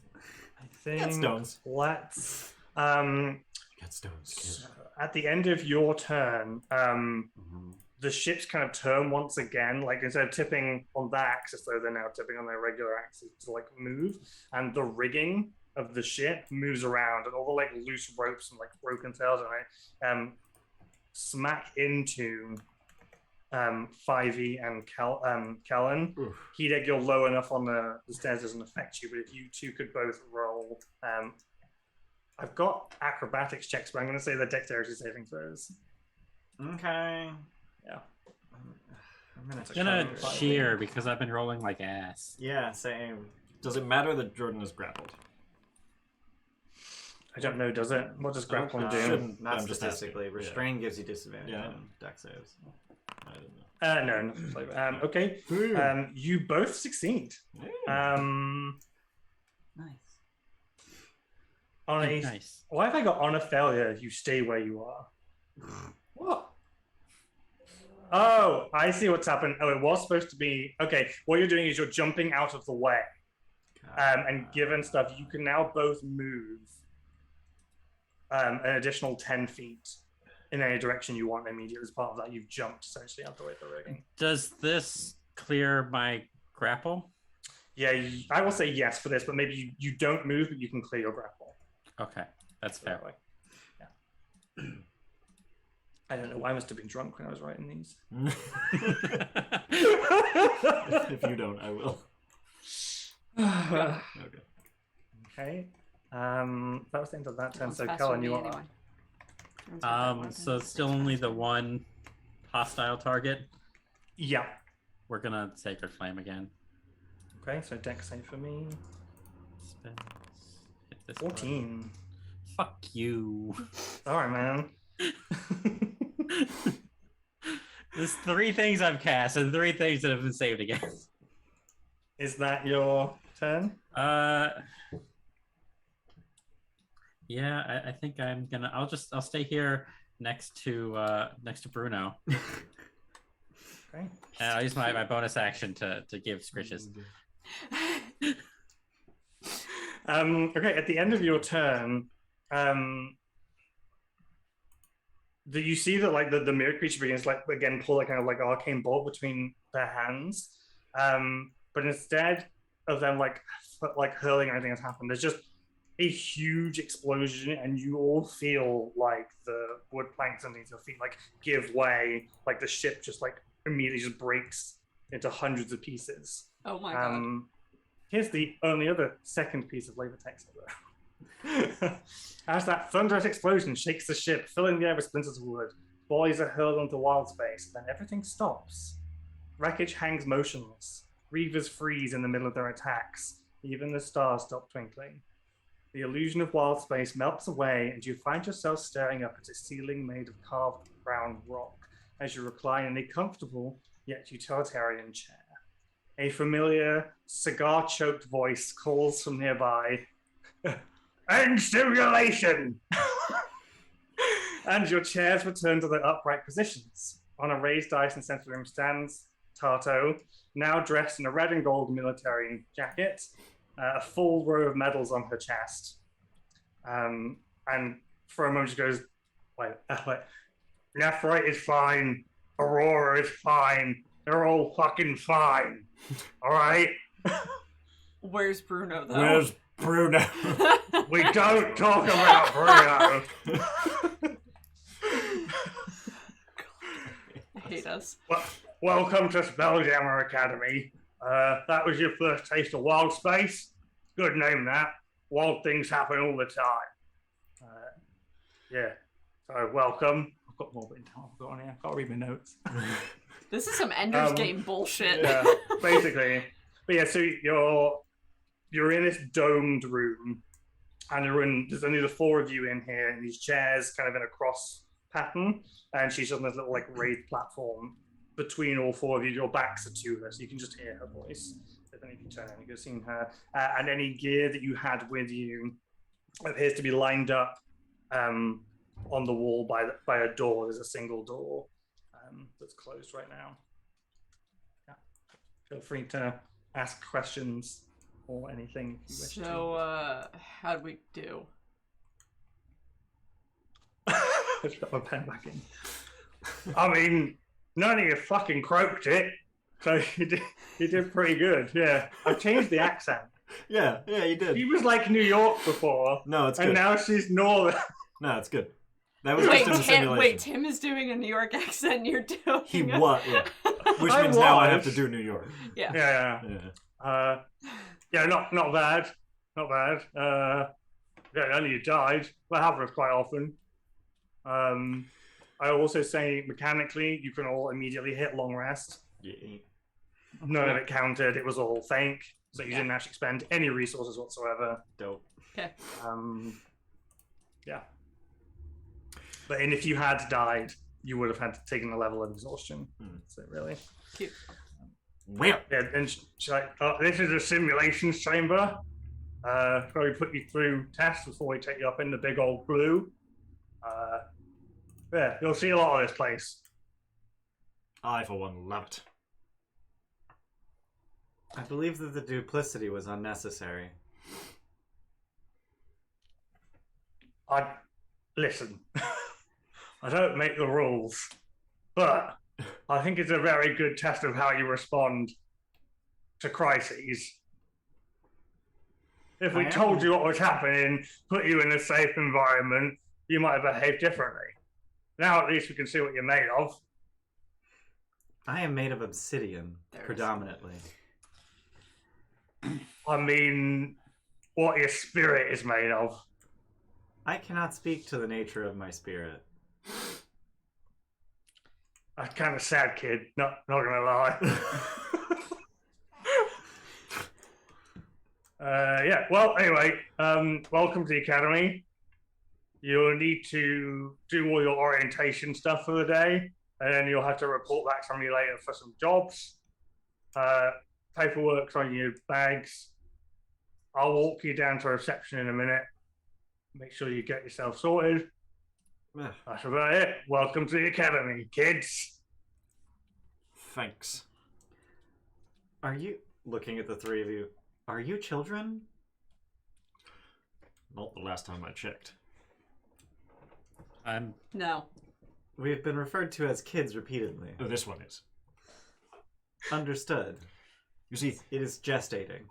many creatures live different lengths of life. I understand that. So- I am 1,300 years old. Exactly my point. I believe we're on the same page, as they say. Right. It's an authority thing. By referring to us as kids, it's I thought it was a term of very affection. it's very common in the But I'm ranks. older than everyone here. I mean, I'm still pretty young. I'm only like 100. I was Missing- waiting for you to say like 350. Sometimes- Missing the point. Experience is really what it's about. What he said. You know, we are a child in the eyes of the cigar mantra. Understood. I happen to have combat experience, but I am not your tripod. Can No, we no, consider you're that right. combat experience? Because if so, then I now also have combat experience. I should say so. Yes, yeah. Even I Chauncey have combat now has experience. some- You have combat experience. You'll You're keep not saying that. You're not weathered by any means, but you'll get there. And then you'll lose your peg, and then you'll have a breakdown. If it makes you feel, this is Taylor, if it makes you feel any better, that was a simulation of a real battle that happened at some point in time. Obviously, the death didn't happen, but the encounter. Beat. Got it. I mean, the deaths could very well have happened. I mean, Nephrite was ripped to shrapnel like pieces against, like, True res exists. she's also not here, so who knows? Maybe they're lying. Maybe this whole thing is just a simulation inside a simulation. What I is mean, real? like, what is reality, really? You Yeah, know? man. We all just in space, man. I don't Let's know get some why it's space in weed and find out. To shreds, you say? Shreds, you Yeah. say. Kato exits through the door. She like leaves it ajar, but leaves you guys to like collect yourselves. We're going to talk about. But you can see there's a hallway beyond that's well lit. There's a circular couch out there as well, with a planted like indoor tree in the center of this like circular couch. Surely good architecture. I do wonder what happened to that dog. I have been informed that we do not talk about Bruno. I would like No, to. no. Bruno! Here, boy! No? No? Oh, Sam is perked up. Hi, honey. Aww. Oh, baby. He's okay. She's like, I'm not getting out of bed. Yeah, for like, this. I'm not getting I up don't until care that the much. treat bag jiggles. I guess we'll sign papers? Sure. So on each of your bags, there's the same way that the invitations came, that kind of red and gold and white. And I will share a handout. Sam, go see Daddy. For your orientation. Yeah, All players are owners of orientation. Don't know what that. So yeah, if you go into journal, there should now be something called orientation. if you open it up, there's also a button at the top that says show Show players. players. Yep. So Aha. that will just force it to open for all of us. For I guess stream's sake, because you probably can't necessarily see this, but it says week 1, and it basically has a list of things for the cadets to do. Has all cadets collect welcome pack from administration, report to quarters for bunk assignment, complete physical assessment, Astral Aviation 101, report to Skydock, and then there's something for the core cadets only, collect service weaponry from armory. That won't affect you because you're capable of casting spells, so none of you are reduced to core only. You are all Spelljammer cadets, so you must also complete basic training in the Spelljammer Nexus. And then at the bottom, there is a security warning. Due to recent events, security checkpoints are in operation. Failure to stop when challenged will result in disintegration. Cadets must wear their insignia pips at all times. Wow. Did you make all these handouts? Yeah. No big deal. They're very pretty. No. It's got the official Space Academy, Spelljammer Academy logo. It and does. everything. It does. It's perfect. I'm gonna give my luck to Tim for handouts. For me? For you, just remember Yeah. to use it to kill someone else. Okay. Okay. I'll put but not Jordan. Right, perfect. But not sure. Jordan. Oh, it just says not Jordan. Also true. Oh no, I broke it. Oh no! Let's see if I can just make the super Just small. put one NJ. Okay. Oh, there you go. Barely eligible. I guess we can move back to the landing page, and I can change the back of it now because we're in a new plane. Because that's just what I did all my time. Fancy boy. So I'm curious, Steph, what spell are you capable of casting? Detect thoughts. Oh, you do. Yeah. Yep. Yeah. Okay. Yeah. I You can do mind have a meld, racial spell. bitches. Okay. Only with other Dohwar, though, right? I think. Uh, Wait, I have to look at that. No, the again. mind No, meld. you can do detect thoughts on anyone, but you have merging telepathy. Right. Merging telepathy allows you to talk to one Those person. are separate, yeah. But if that person also has merging telepathy, the two of you can talk to I another didn't person. toboggan. Oh. You did not You to did both. there wasn't a whole lot of flat. No. No. Like, I had to go upstairs and Yeah. shit, yeah. Alright. What have I done with this? I have You a also, sled. you also don't have reckless attack yet. Yeah, I have a sled. That's next level. Bear with. You, however, cannot cast spells yet. Not yet. Next level. Very soon. Yeah. I'm very excited. For spells. Yeah. On Spelljammer. I love spells. I love Dumb. spells, me. Roderick, that you? No. Dear God. Every character. Is that it? Open. Select file. Save changes. Are you gonna work? I want to buy glasses like the Skull has. Just to play Just this to have them. campaign. Yeah. Tim, did you upload a file to replace a file? Yeah. When you do that, you have to reload the scene for it to take effect. I never used to. I've been doing it all week. If you swap to a different file, it's one thing. But if you upload a file to like replace it, Foundry Oh. doesn't know to reload. Whoa, it just like brought the thing back up for me then. Oh well, I'll have to fix that for next time. I just have a picture for Spelljammer Academy, and I don't know why it's not on. I don't know what I called it is the problem Hmm. in the files because I didn't label things properly because I'm a moron. You're not a moron. What's its name in this here then? Maybe it's the same thing. This is so unimportant, I apologize. Grid 05. Let's Oh, see. God. Grid 05. Good. It's because it's what Midjourney downloads it as. So dumb. Grid 05, it's in here. I win. Select file. Save changes. Like 5e? It's not laid out 5e. properly. Definitely 5e. 5e? 5e. Okay, anyway, I guess I have to pull you guys back to landing page. Now the drones black- are saying it. The image is not right. I'll have to realign it slightly. But you're at Spelljammer Academy now. You have these orientation leaflets.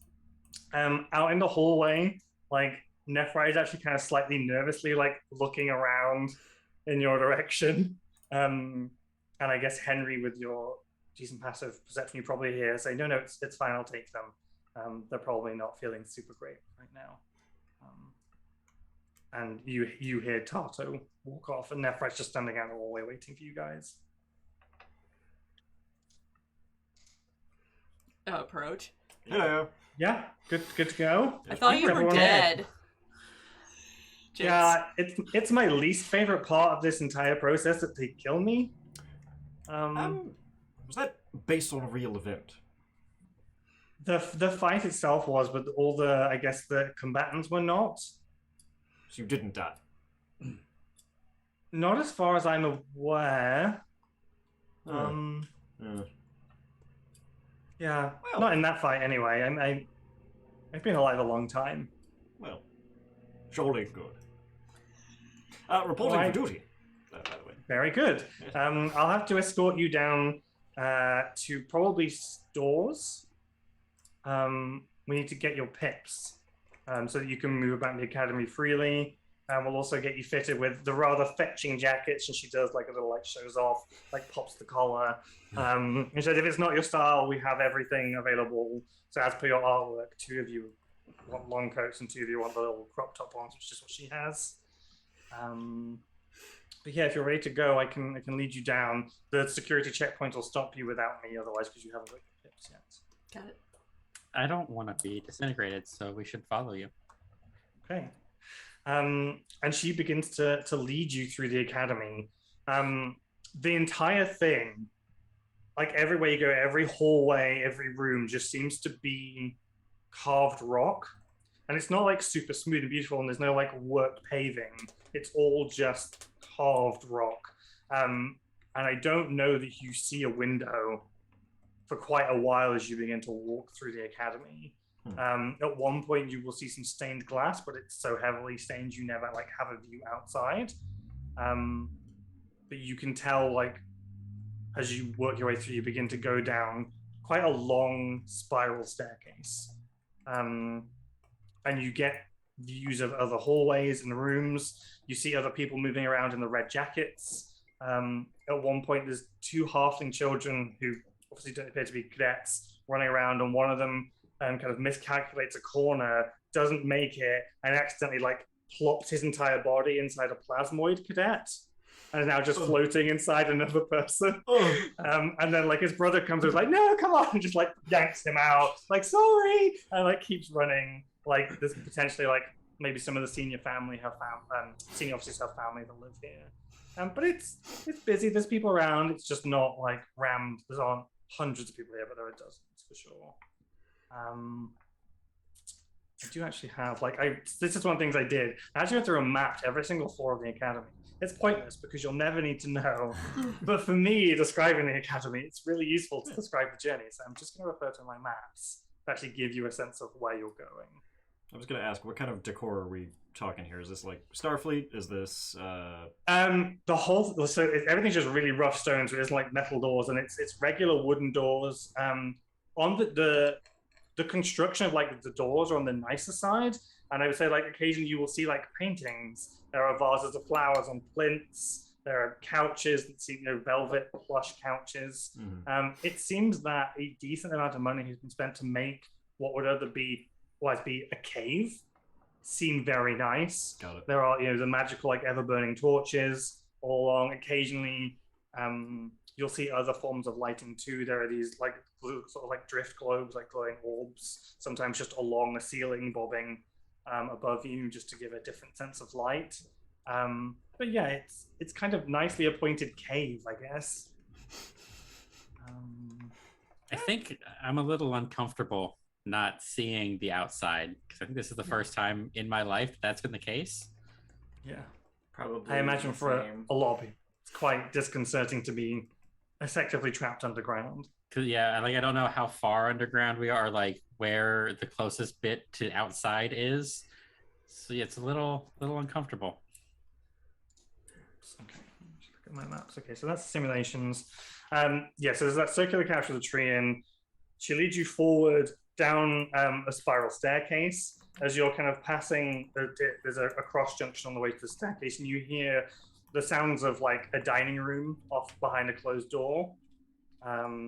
Start going down these spiral stairs, which leads you down one floor, and then she begins to. As you come down to the other side, there's a really long hallway in front of you, and there's an open door at the end, and you can see light in that room, and that's probably where you can see the stained glass windows in that room. And you can hear the sounds of, I guess, people fighting. Like the sounds of exertion, like physical exertion. The clang of blades, the thrum of a bow, occasionally you'll hear. So there's the sounds like physical fighting. But rather than lead you down to that doorway, she leads you off on the dog leg right, into a room that has what looks like a small like wrestling arena. It's slightly small. It's like 20 by 13, just like a sand pit with a rope around it, just for like sparring, and then pulls you off to a door on the right. And outside that door, as soon as that door opens, you can see it was really heavily like closed, but like sea air just immediately blasts through that door, and you see a stone stair in front of you descending and curving round to the right. But to the left is just open sea, hundreds of feet below you, and there's no railing.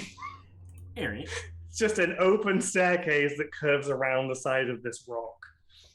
Probably similarly unnerving for you all. Mm-hmm. As you kind of glance out at the views, you begin to go down the stone stairs. You don't see any other land whatsoever. There's maybe like other occasional like stone stacks, like smaller ones, like further into the sea, away from the sea.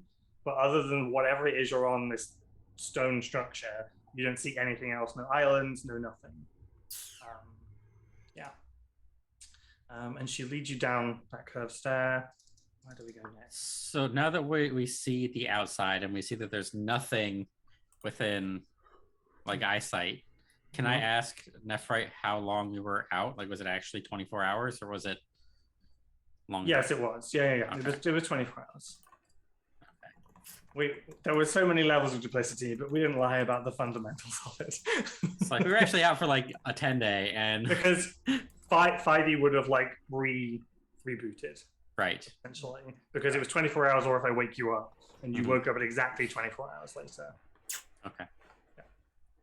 And yeah, basically it leads you down through another level, into another stone staircase, spirals down, and then leads you down to a much darker area, a lot more hallways, it's a lot more warren-y, and takes you to a door that just says stores, and opens it up, and inside it's just a very simple stone square room, and there's a long desk behind it, and a door behind it that's closed. But as soon as you enter, a little like bell goes off, and the door at the other end opens, and all you see behind the desk is like a cone of gold, just like bobbing along behind the desk, and then the person this cone of gold belongs to then becomes into view as they walk up a tiny set of steps, and you basically see what I'm going to describe as Metal Mario made of gold with a gnome's hat on his head. He has like the full mustache, like the circular, weird, like Mario mustache, and he kind of walks up these stairs until he's now above the level of the desk, so you can now see him. And he just kind of like tilts his head to one side, blinks these like white-blue electrical eyes at you, and just expectantly. And Nephrite says, "This is Master Blip. He's our the store manager. Anything you need, he will arrange for you." So the jackets, please order what you need. We'll also provide the pips. If you were given requisition orders, or sometimes we give out coupons as prizes, you can come here and get what you need from him. Dope. Yeah. I think you're actually given. Why have I not got it in there? Are you given a 50? You're already given a 50 gold. It's in your pack. Okay. Yeah, you're given a 50 gold coupon, essentially. I realize I've done these out of order. You should have gone to reception first, but it's fine. Because you actually would have got the pack in reception that had the coupon in it. Never mind. But yeah, you have a pack of 50 gold, and basically he'll give you your jackets and pips and anything else you want. Some things they're not just going to hand over. Like, they're not just going to hand over guns for nothing. Sure. Some of the stuff will have to be signed out properly, but otherwise, like training gear and toolkits and stuff, he will give you. Yeah, he's just kind of expectantly like looking at you, waiting for orders, essentially. So like canonically, like I make my own armor, but for game balance reasons, presumably I have to like buy better armor because I just start with leather. So can I just like say I use that 50 on scale mail and just have scale chitin? Okay. Yeah, that's fine. Neat. All right, I'm gonna do that. Do I have NPCs? Oh, I do have a bunch of people. I could be showing you some of these people. Show me. Show me. Show me. So Tarto, Nephrite. There's just so much to remember to do. My AC is much better now. Master Blip, and then I'll let you see him so we can see who you're talking to now. Show players. It's pink on there, but I've got like blue white right now. So that's kind of. But he's gold in my head because he's an auto gnome, and so he should be gold. They just made him look fancy. Oh my god! Oh my god! Yeah. He's cute. Yeah. Is that everyone I've showed you? I think it is everyone. Yeah. Yeah, that's Master Blip. I'm just kind of looking at space. But you can order the things. The jackets, I assume. Ooh, Yep. Nephrit's pretty. Also, trade in my leather for leather armor. Or studded Sure. leather armor. Jesus. You can do he will basically like add credit to your account for the half, so you can do that. Just add it to your sheet so you have gold. It's not a problem. Am I going armorless? Medium armor typically for a barbarian. And you can obviously like pull stuff if you need to. They're not gonna like worry about any of that. Got it.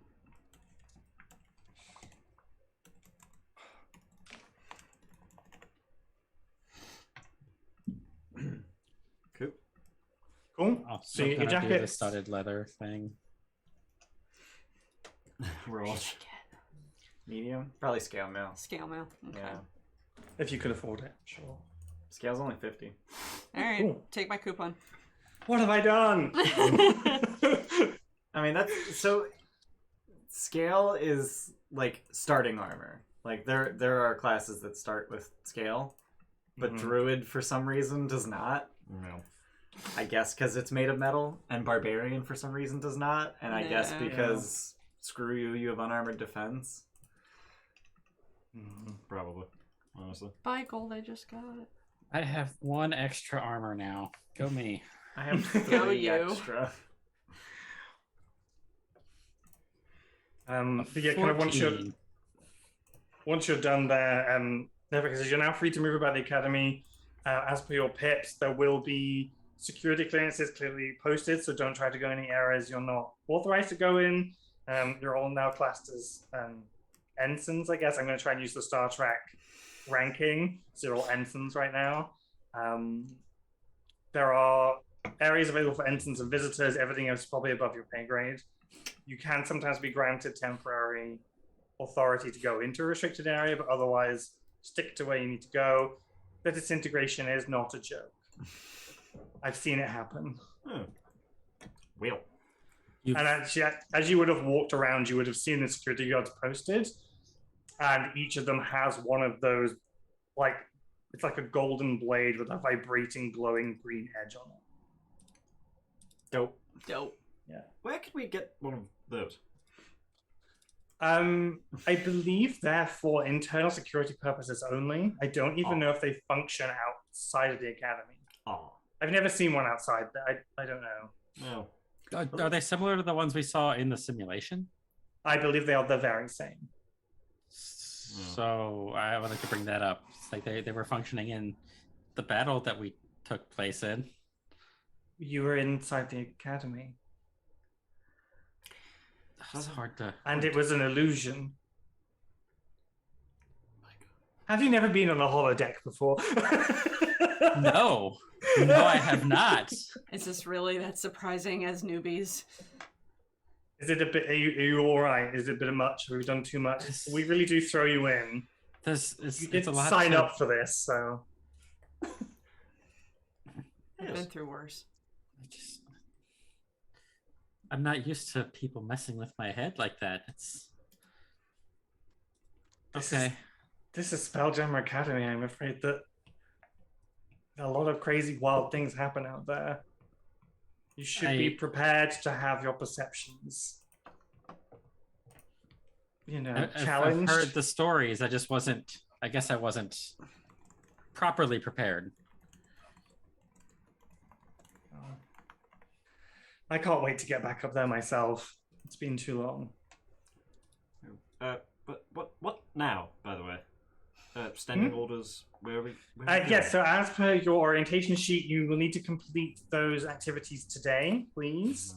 Alright. And then once you're all done, report back to Tato, who I think will have one last task for you. Yeah, all the things on your orientation sheet as described. And she does take a pen, just crosses off the core cadet thing you don't need to worry about. Oh, shit, Lord. Hey! Steph gets to decide how to use this tip the scales. Oh my god. Okay. I didn't see a thing. I was. Thank you. Man. So Fancy animal reading. next I guess the combat, next we're in- combat. Yeah. And I choose friendly, because... Wait, what? Said I could.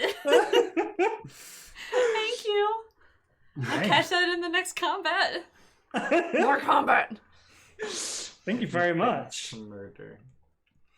Murder. Thank you, everybody.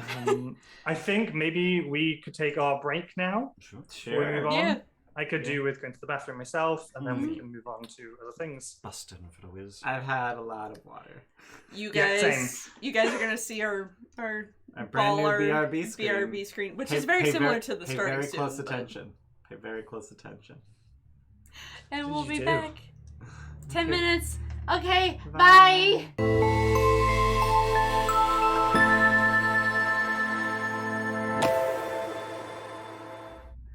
Hi, Ian did it again. We're the Gilded Troll. We're playing D&D. Still. Again. Always. More. I don't know the reference, so I just let you do it every time. I don't know. Like, I don't even know when that started. Or I don't know when it started, but it was just a thing that I did. I would just say, we're playing D&D. Still. Again. Always. and then people just kept And then adding people- okay. more shit. Yeah. I thought it was referencing something like external to us. No. No, Okay. I was just being cute and then ominous. Okay. Always. More. Pretzel. That's a god. God damn it, Pretzel. Why do you not do it? Oh, you can't. I tried. No. It does not work. I don't know why it doesn't work. I So forget why it okay, doesn't so work. basically the issue is that Pretzel doesn't respond correctly to media keys. So there's a media key that is play pause. Pretzel will respond to it by playing. Mhm. And if it's already playing and you press play pause, Pretzel will skip Play. the song. Oh, Got it. that's dumb. Anyway, welcome back. We're playing Spelljammer. Our PCs have been introduced to Spelljammer Academy, Mhm. the slightly mysterious military organization that have cropped up to help defend the world from extraterrestrial threats. You have met a few key NPCs, undergone a simulated battle, and are now sort of doing your first orientation day at the academy. I think I'm going to try and move things along in effect, like to get us doing some stuff so we can try and finish orientation today at the very least, if not more so. So yeah, after you've like been to stores, bought the things you needed, met Master Blip, who said pretty much fucking nothing the whole time, just kind of blinked his eyes at you.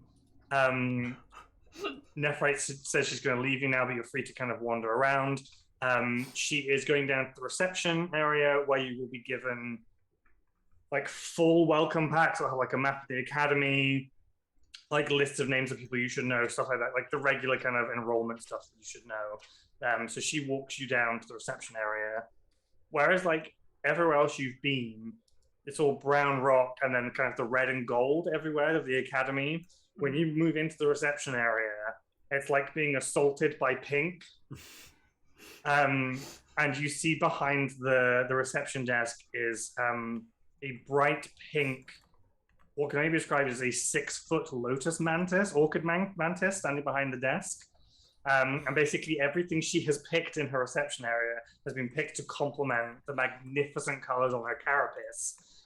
As she is a Swry cream, but she has a sort of pink hue to make her orchid mantis like. And she's sort of standing at the desk busily. She's actually got some post work, and she can take it from the desk, and there are pigeonholes behind her, and she's kind of putting it in pigeonholes for people. Also in this reception area, there's like a seating area for people to wait, and then against one wall, there's a bunch of gilded portraits, and it has like our amazing investors like written over it, and it has portraits of the people that are in it. I need to actually find the list of those people because some of them are fun. So great. Okay, so there's a picture of a slightly grumpy older human male, and it says King Daggalt Neverember. For anyone who knows, he was not king a few years ago, but in the intervening years, something clearly has happened. I'm creating canon that he is now He's king king of again? Neverwinter. Yep. There is Lyral Silverhand is up there. Still open, Lord? Yes, for now. She probably wouldn't be, but yes. I think she probably left or like gave it over, and then as soon as Dagolt like raised his head, so kind of you guys probably would have known some of this. My sort of rough kind of head right now is that Dagolt recovered Neverwinter enough and has actually begun to like reconquest what he believes to be his. So Waterdeep and Neverwinter are actually in some slightly open conflict right now in terms of actual fights. So Lyra may have come back to stave off Dagolt's encroachment on Waterdeep. There's also an older, very stern, grumpy-looking woman. It says Duchess Stelmane from Baldur's Gate. She's one of the 3 dukes, I believe. I recognize that name. Yeah, you should do. It's one of the 3 dukes of Baldur's Gate. There is Zogrim is up there from TGT Canon. There is a guy who looks to be in his 40s, human. He has kind of like white striped, a very distinguished older gentleman get, but the rest it's still like dark. So he's kind of like in that middle period. It says Prince Andrew, Regent of Brawl. A very elderly-looking male elf who has like a bunch of like scrolls under his arm, and it just says Elmondar. That's kind of it. That's all it says. Actually, Hideg, you can roll history on that if you would like to find out more. Take 20. Fuck it. Okay. Dope. My history's probably shit. Yeah, so 19. Okay. Elmondar is probably the most prolific star cartographer known in realm space. He has the only shop on Brawl that sells maps. He's the most reliable. He used to be, I think, an actual PC in like a 2E adventure, and then became a major NPC, as they often do, to self-inserts. So yeah, he's a retired adventurer who's now the best star chart creator in realm space, based on the work of Brawl. There's also a picture of quite a handsome, dark-skinned woman, and it says Ubaya, High Priestess of Joaquin. She was a priestess in Dragon Heist. In the Yawning Portal, she is now High Priestess. Yeah, and not working under Wakanga Otamu anymore, I guess. Or maybe just representing their interests while keeping a level of would be blue? whatever. No, I know. Wakanga Otamu is one of the merchant princes of Fort Nyanza. Got it. Yeah, she works for the princess to acquire magic items. Yeah. And then there's kind of it's an empty portrait, but it has like a house sigil. I haven't decided what the sigil is, but there's a house sigil. And it just says House Mardamoun, which is Mardamun, Mardamoun. And there's kind of no other details. It just has House Mardamoun on it. I don't know that any of you will be able to roll a check to know who they are. That's okay. Yeah. But anyway, this Thry-Kreen is behind the desk arranging post. When she sees you come over, she kind of like does a friendly wave, and you hear she says a bunch of sounds. I speak Thry-Kreen. None of you do? Yeah. I rush forward to her and extend my hand. Handshakes are a form of greeting. And she very like elegantly and friendly like shakes your hand with her like, you know. It is very nice to find another who appreciates the value of carapace. If it was possible for her to blush, like the pink on her cheeks gets way deeper. And so she was about to say, like, so Henry, you hear, oh, you must be the new cadets. Everyone else hears a series of clicks. After she's like shaking your hand, and then she looks a bit frustrated, and she leans over and like clicks a button on a very old-fashioned like gramophone on the desk. She goes, sorry, I was on mute. Hi. Hi, cadets. And you can see she has a little like green pendant like on, like she wears like a locket, and it flashes a little bit, and it's basically translating through the gramophone. Dope. but her voice is now coming out of the ground when she speaks. I'm Administrator Sokor. Welcome to the Academy. I hope you haven't had too rough of a time joining. I have all your packs here. One moment. And she kind of like just disappears into the desk and brings up just like red folders with each of your names on them.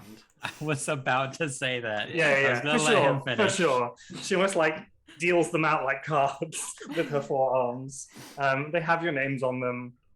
And inside you can find like a map of the Academy. So I've dropped in the journal is now the Academy. I'll put it into show players. Cool. It's not a great map in terms of actually being useful, but at least you see there are 9 floors, and you can kind of see the general external layout of what it looks like. It's an insane. The lines that say like this is where I'm zooming into are so hard to read from like further than 3 inches from my screen. Oh god! And then they don't even alternate, so you can like. No, I know. Dude, I hate this fucking map. It's huge. So fucking like Spelljammer Academy looks fucking dope. Dude, one tiny explosion at the bottom, this whole thing's falling. Yeah. Or no gravity. And she'll try to explain although they've got color. So in the original story, you would wear colored helmets that indicate your security level. Ew. That indicates that people have the kind of heads to be wearing helmets. And I didn't want to force you to put helmets in your artwork. So I've gone for like the insignia pips, so you have the security levels instead. So you can see on the bottom left it has visitor, cadet, sailor, officer, and bridge. Yep. Those are just basically kind of like the number of pips you have. Got it. Visitors, so you have 1 solid gold pip, as they do in Star Trek. For ensigns, visitors get just the stroke of a gold pip, so the outline without the infill, and then it kind of goes up in scales from that for the ranks that you get. So up to 4 pips. There will be more, but 4 pips for captains, I think. Okay. And then there are vice admirals, admirals, etc. But 4 gets you anywhere.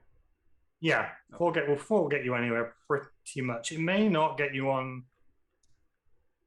It may not get you on bridge quarters. 5e will remember this. And she's like, if you ever need anything, please do come to me. I've got children of my own. I know how disorientating new places can be. Not that I'm saying you're children, but it's a new environment, and this is a bit like an old-fashioned boarding school. So, what's the average age of a new? Have you been calling it probably cadets? Has anyone been calling? Probably varies wildly because of races and shit. Right.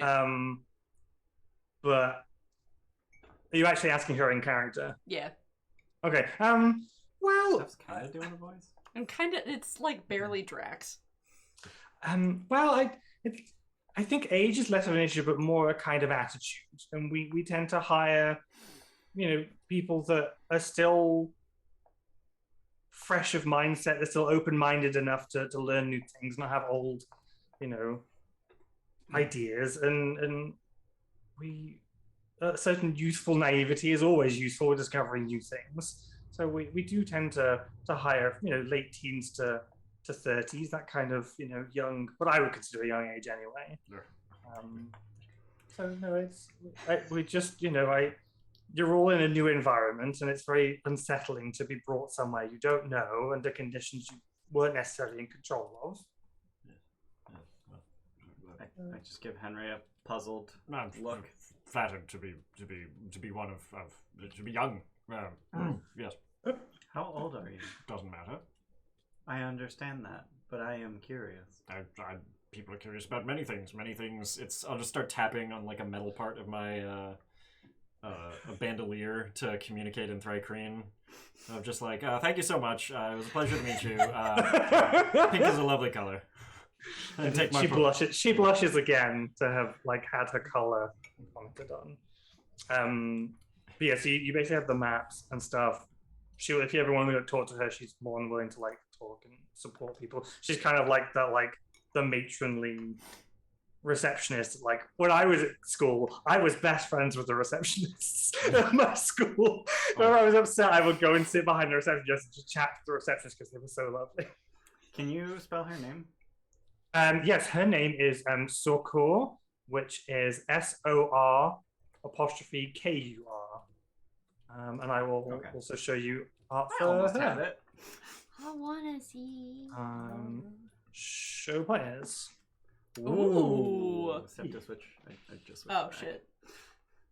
Ooh. She's probably also wearing like the proper like horn rim glasses with a chain right now. And she's like doing things. The old granny, the whole Yeah. granny thing, granny chain. Dope. The lips unnerve Is this me. AI generated? Yes. Fucking awesome. The lips are a little unnerving. You gotta tell me what generator you use later. That's It was Mid Journey. okay. I'm not sure we're supposed to encourage AI art because it is ethically questionable. I think But I have- passing AI art off as human art is ethically questionable. Yeah. I also tried to justify myself, but like, these are not things I otherwise would have spent money on giving to an artist. That's So I haven't deprived anyone of income by doing it this way. that's a Because good I point. never would have paid. So for me, it has democratized my ability to create some things myself I wouldn't have paid for anyway. Yeah. That being said, support our Bayless. Yeah, support artists, it's important. Yeah. Yes, please, please, please. Please do. Bayless has been our Our artist for 7 years. Yeah. Yeah. I've known you for 7 years. Like she's cool, but she's not cool within our characters. Right. Let's Yeah. get that straight. yeah. Like our characters are fucking dope. Yeah, they are. Oh no, Bayless is in chat and being called out.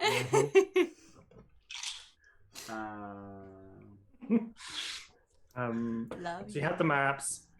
Feel free to kind of wander around what tasks. God, I think you've only got like, there's 3 tasks on it. I personally would recommend you probably do the spell jamming last. But you have bunk assignment, physical assessment, and I think Astral Aviation 101, whichever of those you would like to go Physical. and do. Physical? How does it stack up as far as the map is concerned? Since administration was pretty low. Let me look at coding myself. So your administration, and stores gymnasium stores was just above it, which you've been to stores. Uh-huh. Cadet quarters is the closest to get bunk assignment. Then gymnasium's 1 floor up from that. And then Astral Aviation is in the Sky Dock, which is the very, very top. Okay. Yeah. So I would suggest that order. So the Yeah. order that it's presented on the list of things that we need to do. Oh. We'll get to the physical. It's just we have to pass things to get there. Yeah. So why not stop and, Oh, actually, we can hit Spelljammer Nexus before we get to the Skydock. You think a lot, don't you? I don't. I think an average amount. I think. I believe that that is the correct order to handle these tasks in. Jolly good. So, who's leading? I don't know where I am. We have maps. Fantastic sense of direction.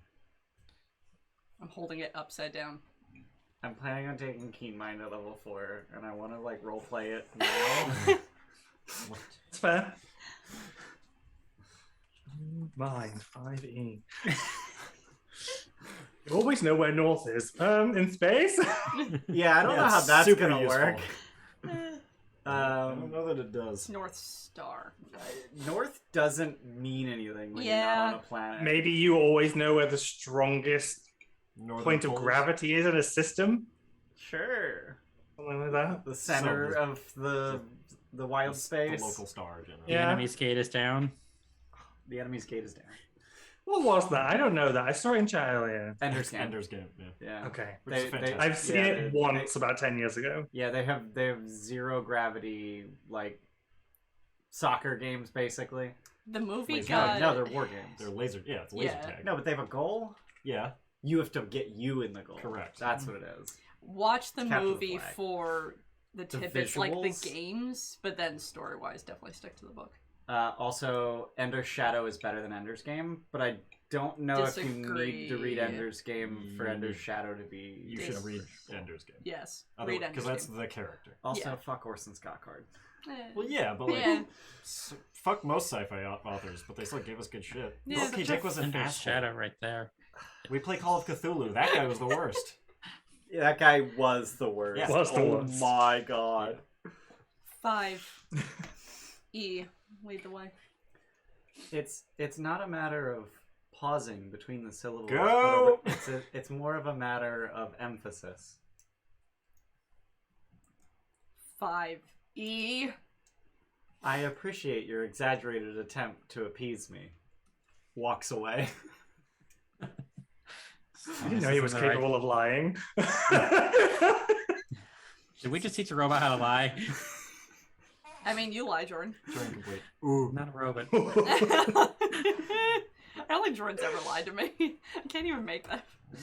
Can't even make that statement. We'll never know. Oh, now you're thinking. Okay, all right. I'm gonna real quick. Well. I'm gonna create a not a robot command. Because with me being an actual robot, I have a feeling Jordan's gonna say a lot this campaign. I said it to Malloy in chat while we were on break. Mm-hmm. Yeah. I made a Tim command earlier. Team really. What? Why? Oh no. Because you didn't have one. Like, you stopped streaming, and then we got rid of Yeah. it. We never made you a new one. Fuck. I keep thinking about going back to streaming, and I'm like, yeah. I miss your streams. You were so chill and adorable, and I love your laugh. You I cute. do think about it every now and then. If I had like a game, I was like, if like Sons of the Forest comes out anytime soon, I would consider maybe streaming playing that. But I also thought about maybe doing Crisis Core, but I think I just want to chill and enjoy that rather than a full must. Yeah. Sometimes it's nice to have remake. people enjoy it with you, but Yeah. yeah. Ease? I get you. What do we... 5E, you're leading the way. I am leading Right. away. Yeah, We're, cool. we're going to. So are we doing bunk assignment first? Bunk assignment. Yep. Like Yeah. assignment, Okay. Yep. Okay, so you head up 2 floors.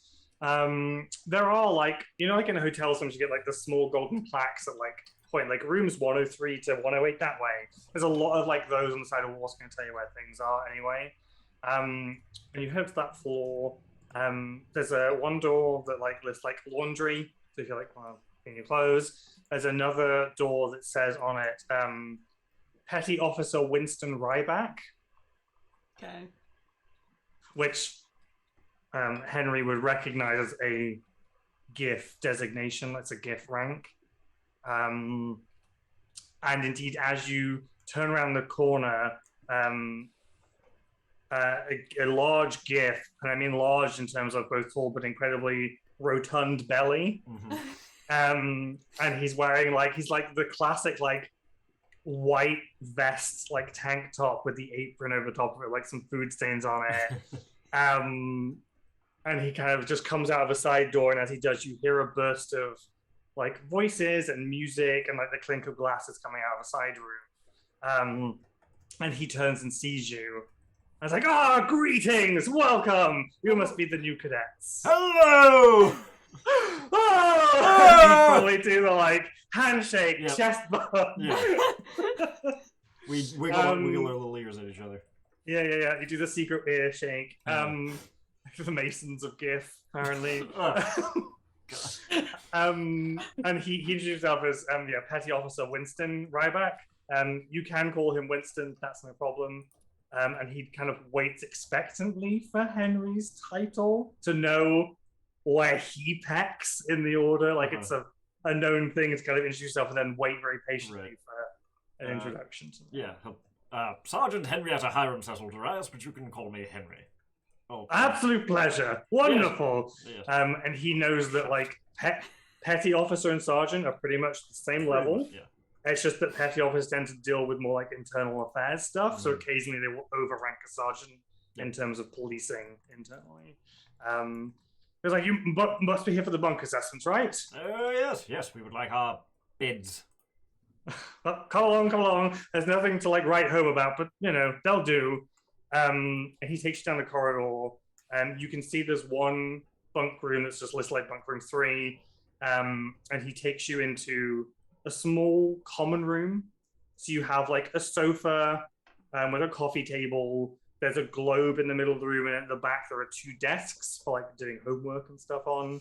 And there are 2 doors that go off in here, I think. No, 4 doors that go off from this room.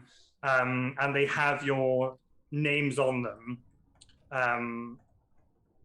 And it'll say like BT Nova and then your name. And he explains, you've all been designated as Team Nova. I hope that's okay. You didn't get to pick The other teams in this cohort are Team Nebula and Team Neutron. You should meet them soon, probably. Some of them are drinking in the tavern at the moment. That's where I was. Rivals. But yeah, and he opens one of the doors, and it's very simple, just like 2 bunks, lockers in a room. I'm gonna say who wants to bunk together. It's not really important, but just in terms of pairings, does anyone particularly want to bunk with each other? I take up very little room.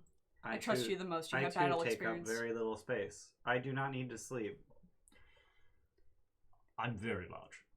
Rooms- So, you can wash the egg. You know how to do that. Kellen, it appears that we have been bunked together. Okay. So on one of the that's doors, fine. You know, just don't be like weird and watch me while I. I'm just imagining Fry and Bender in Bender's apartment. Yeah. Oh, cute. Oh, can I have the closet? That's how 5E lives. I didn't even, not FU lives. I didn't even realize that's what I'd done. He lives in the cupboard. Okay, so on the far corner, it has BT, which is basic training, Nova, Team Nova, and then it has your 2 names on that one, and then the 2 names of the 2 on another door to the left of that. Winston says, just settle in. I'll see you at breakfast tomorrow, if not before. I happen to be the Academy's cook, as well as the sort of, I guess you would call it a TA, like the dorm nanny. Like, I'll be here if anything goes wrong, fights kick off, or, you know, you need someone's shoulder to cry on in the night. I'm here. I'm just in the room at the end of the hallway. But yeah, settle yourself in. Isn't that an RA? Resident assistant? I mean, Yes, all right, that's it. Residential Yeah, assistant TA is rather a than teacher's TA. assistant. Yeah, I meant RA. Yeah. So he's around. He's also the sort of the group chef, so you'll see him in the mornings. And he just leaves you to unpack, basically. What were the other 2 teams? Neutron and Nebula. Nebula. I was like, This what is the fuck is another N space name? Yeah, it took me a long fucking time to find one that wasn't shit. And that's still shit. Because neutron itself means nothing to the space. Oh, neutron star, I guess. Yeah. Is there saying Meteor? got a blast? Meteor? Yeah. Nadir. Meteor. Meteor. No, nadir's a word. Is it? Yeah. Oh, Yeah. nadir. Yeah, nadir. I thought you were saying meteor, but with an N. What's nadir? It's the lowest point on, like... Anything. Like, Yeah, I guess. like the nadir just means the lowest point. Oh, well, that'd be a shit name for a team. Like, they're doomed It's to the fail. opposite of zenith. Yeah, but they they'd be suck. doomed to fail. Often in terms of, like, stars and things like that. Got it. Or arcs and whatnot. Got it. Oh, so like if you're looking at the disk of a sun, like the very bottom point is the nadir? Right. Got it. Got it. Cool. Yeah, so you are cohort N. So the year before was cohort M. The year before that was cohort L. So every year the team What names were are named after. What were the team names in cohort M? In, if you think I make them up, you would be sorely mistaken. Meteor. Sorry. No, Yeah, I, Meteor's sorry. one. I did not think you had come up with them. Sounds like also, how did you do all of those? Like, what are you gonna do when you get to like fucking Mars. X or Z or like? What are you Your xylophone? Xylophone 2? Meteor was one of them. I'm trying to think of the other 2. Magnetosphere. Sure. Dope. Bless you. And... I mean, we're assuming there's 3 per year.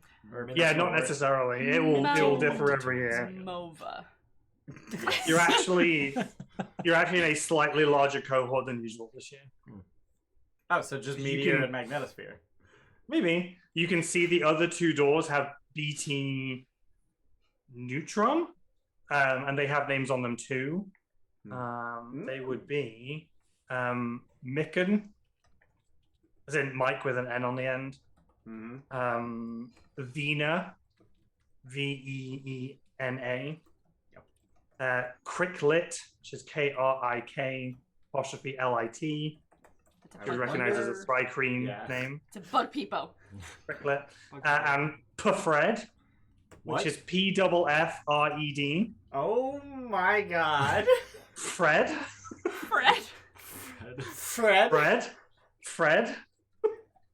It's spelled that way because he's a plasmoid, so they need the hard P to get the frut sound out. So Got it's Fred. Fred. Oh my god. And kind of as you're like checking out your rooms and stuff, 5E, as you're probably just like standing there, I guess. You're lucky in terms of you and Callan. You actually have a window in your room. Fuck It's yes. relatively narrow. It's probably only 1.5 feet wide, and it is pretty tall. It's probably 5 feet tall, and you can see it's clear. You can look out, and it overlooks the sea. There probably is a small section that you can probably pull out, like maybe like the sort of the 1.5 feet wide, but maybe 6 inches. You can just pull out to give a breeze. Which But yeah, as you're kind of like, direction does it face? it will. I do know. It will face east northeast. I can work with that. Yeah. No. West northwest. Uh-oh, you can't work with that. I can work with that. Can you? Yeah, it's west Yeah, northwest. As long as it's within like 25 degrees of east or west, I can watch the sun. It's fine. Yeah. I'm trying to think where you are in the world to like how you could probably just about make it out. Because trying to think, obviously, like the further you are, longitude and latitude will depend whether, like in the winter and summer, like if it's slightly more north or slightly more south. Yeah, you should be fine. But as you're kind of like checking out your rooms, potentially unpacking, 5E, you get hit in the back of the head by something heavy and bit still soft. And a like duffel bag kind of falls over your shoulder, like onto the top bunk you were probably standing next to. And a voice in the doorway goes, "Hey, lunkhead, get the hell away from my bunk." Who are you? I am the most important person you're ever going to meet. Shift. And you see fairly young, blonde, either elven or half-elven woman. And she kind of has Steph hair, and that she has like the long side and then shaved on the other. And she has the like, she has vine tattoos on the shaved side that go down underneath her clothes. Tattoos. Got it. Full of confidence, swagger, looks like she owns the fucking place. I will show you. I think I have art for her.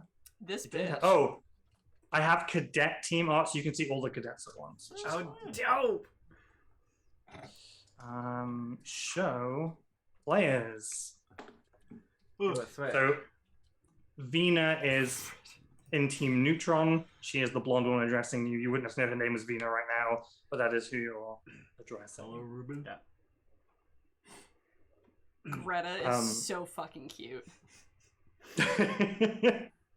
She's a gymnastic dwarf. I adore I love her gap.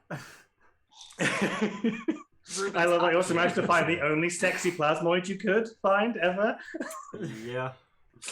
He's clearly spent a lot of time like in a humanized society and be like, I'm not just a shapeless blob, I tend a lot of concentration to maintain the fact that I have a fringe, and then flicks it all the time.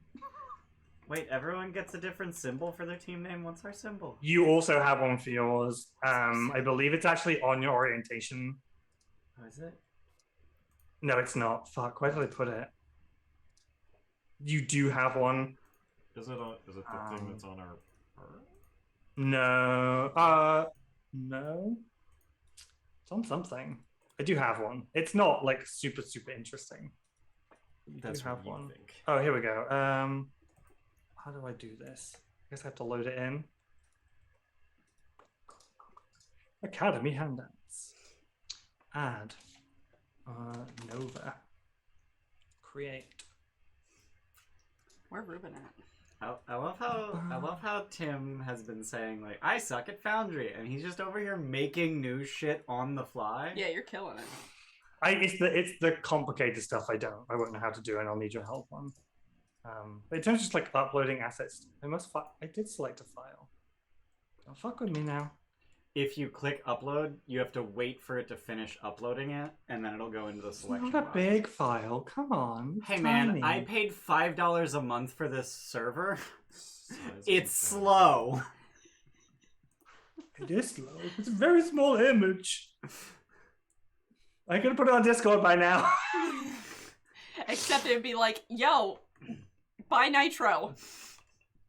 No, it's 2 meg. It's 2 megabytes. Oh, Nothing. Nitro could have been a no. Nitro could have been an M. Yeah, nah. Why is it doing this? Nitroglycerin. Over image. I'm gonna try again just in case I interrupted it. Stupid sexy Micro. plasmoid. It's like I'm wearing nothing at all. Nothing at at all. Nothing at all. What's that from? No. That is Simpsons. It is Ned Simpsons. Flanders is wearing That's a Ned. ski suit. Stupid sexy Flanders. Stupid sexy plasmoid. Yeah, it's not uploading. It's a small file. It should be fine.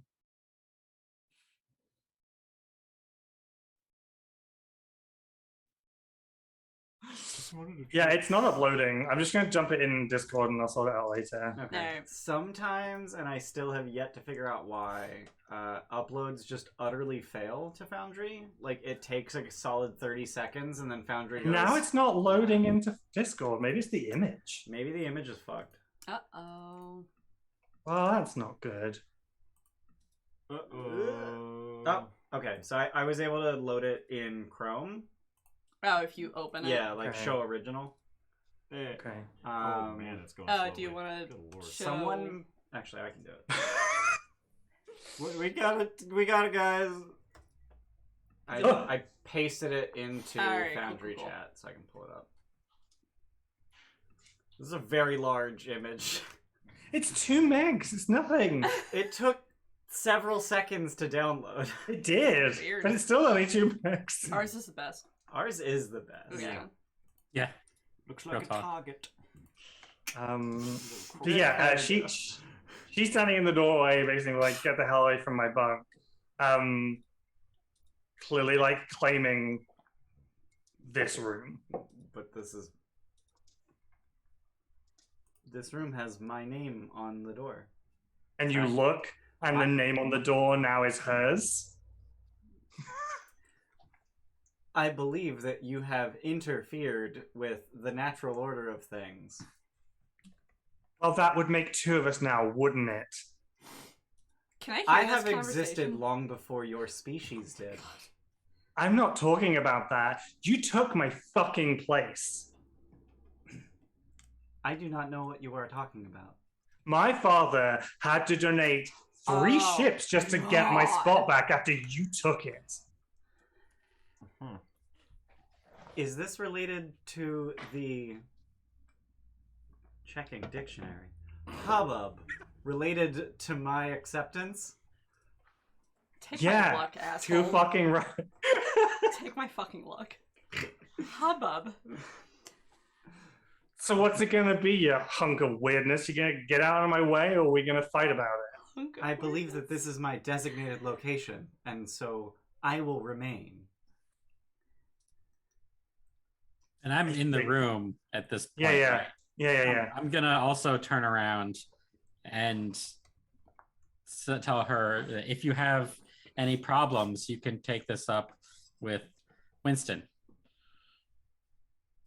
Wow, way to take the coward's way out. And she's just gonna it's gonna be weird. She's gonna try and take a swing at 5 feet. Knowing that she's like a 5'1" tiny elf woman and she's a piece of living obsidian. She has too much pride. So I'm gonna roll this. Not quite. She rolled a 15 to hit. That will miss me with my 17 AC as of scale mail. Yeah.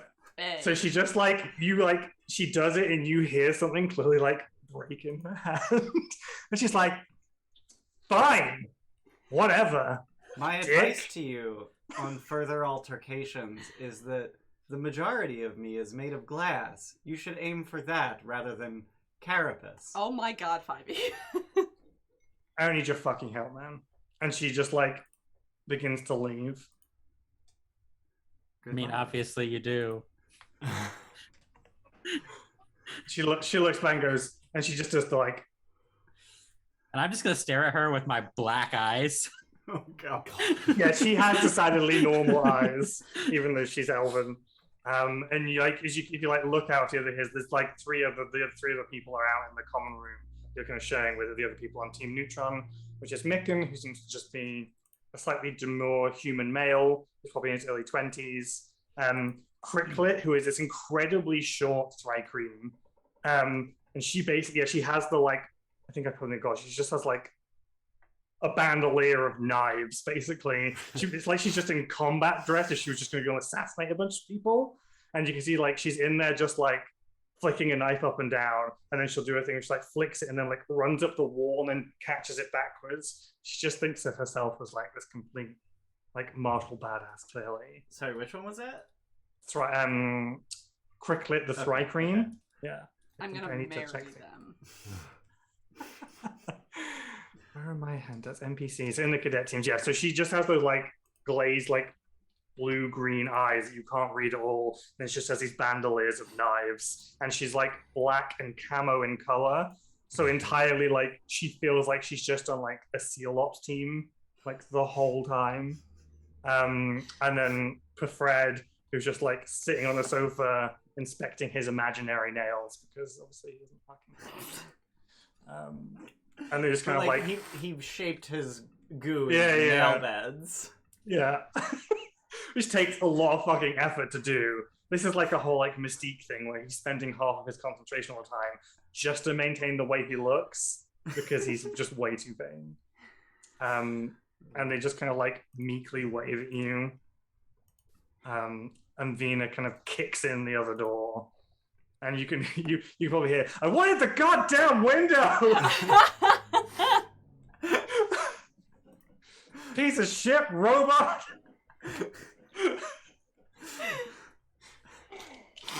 5e, did you piss her off? Apparently. What's this all this shouting? I have been an object of great interest since I applied. Oh, good for you. We have to assert our dominance now. I believe that I have already accomplished that by way of being Carapist. Rivals. Well, jolly good. Well done. Now, I have to see if this bed can hold me. So you want the bottom bunk? Yes, I think that's best. Okay. For you.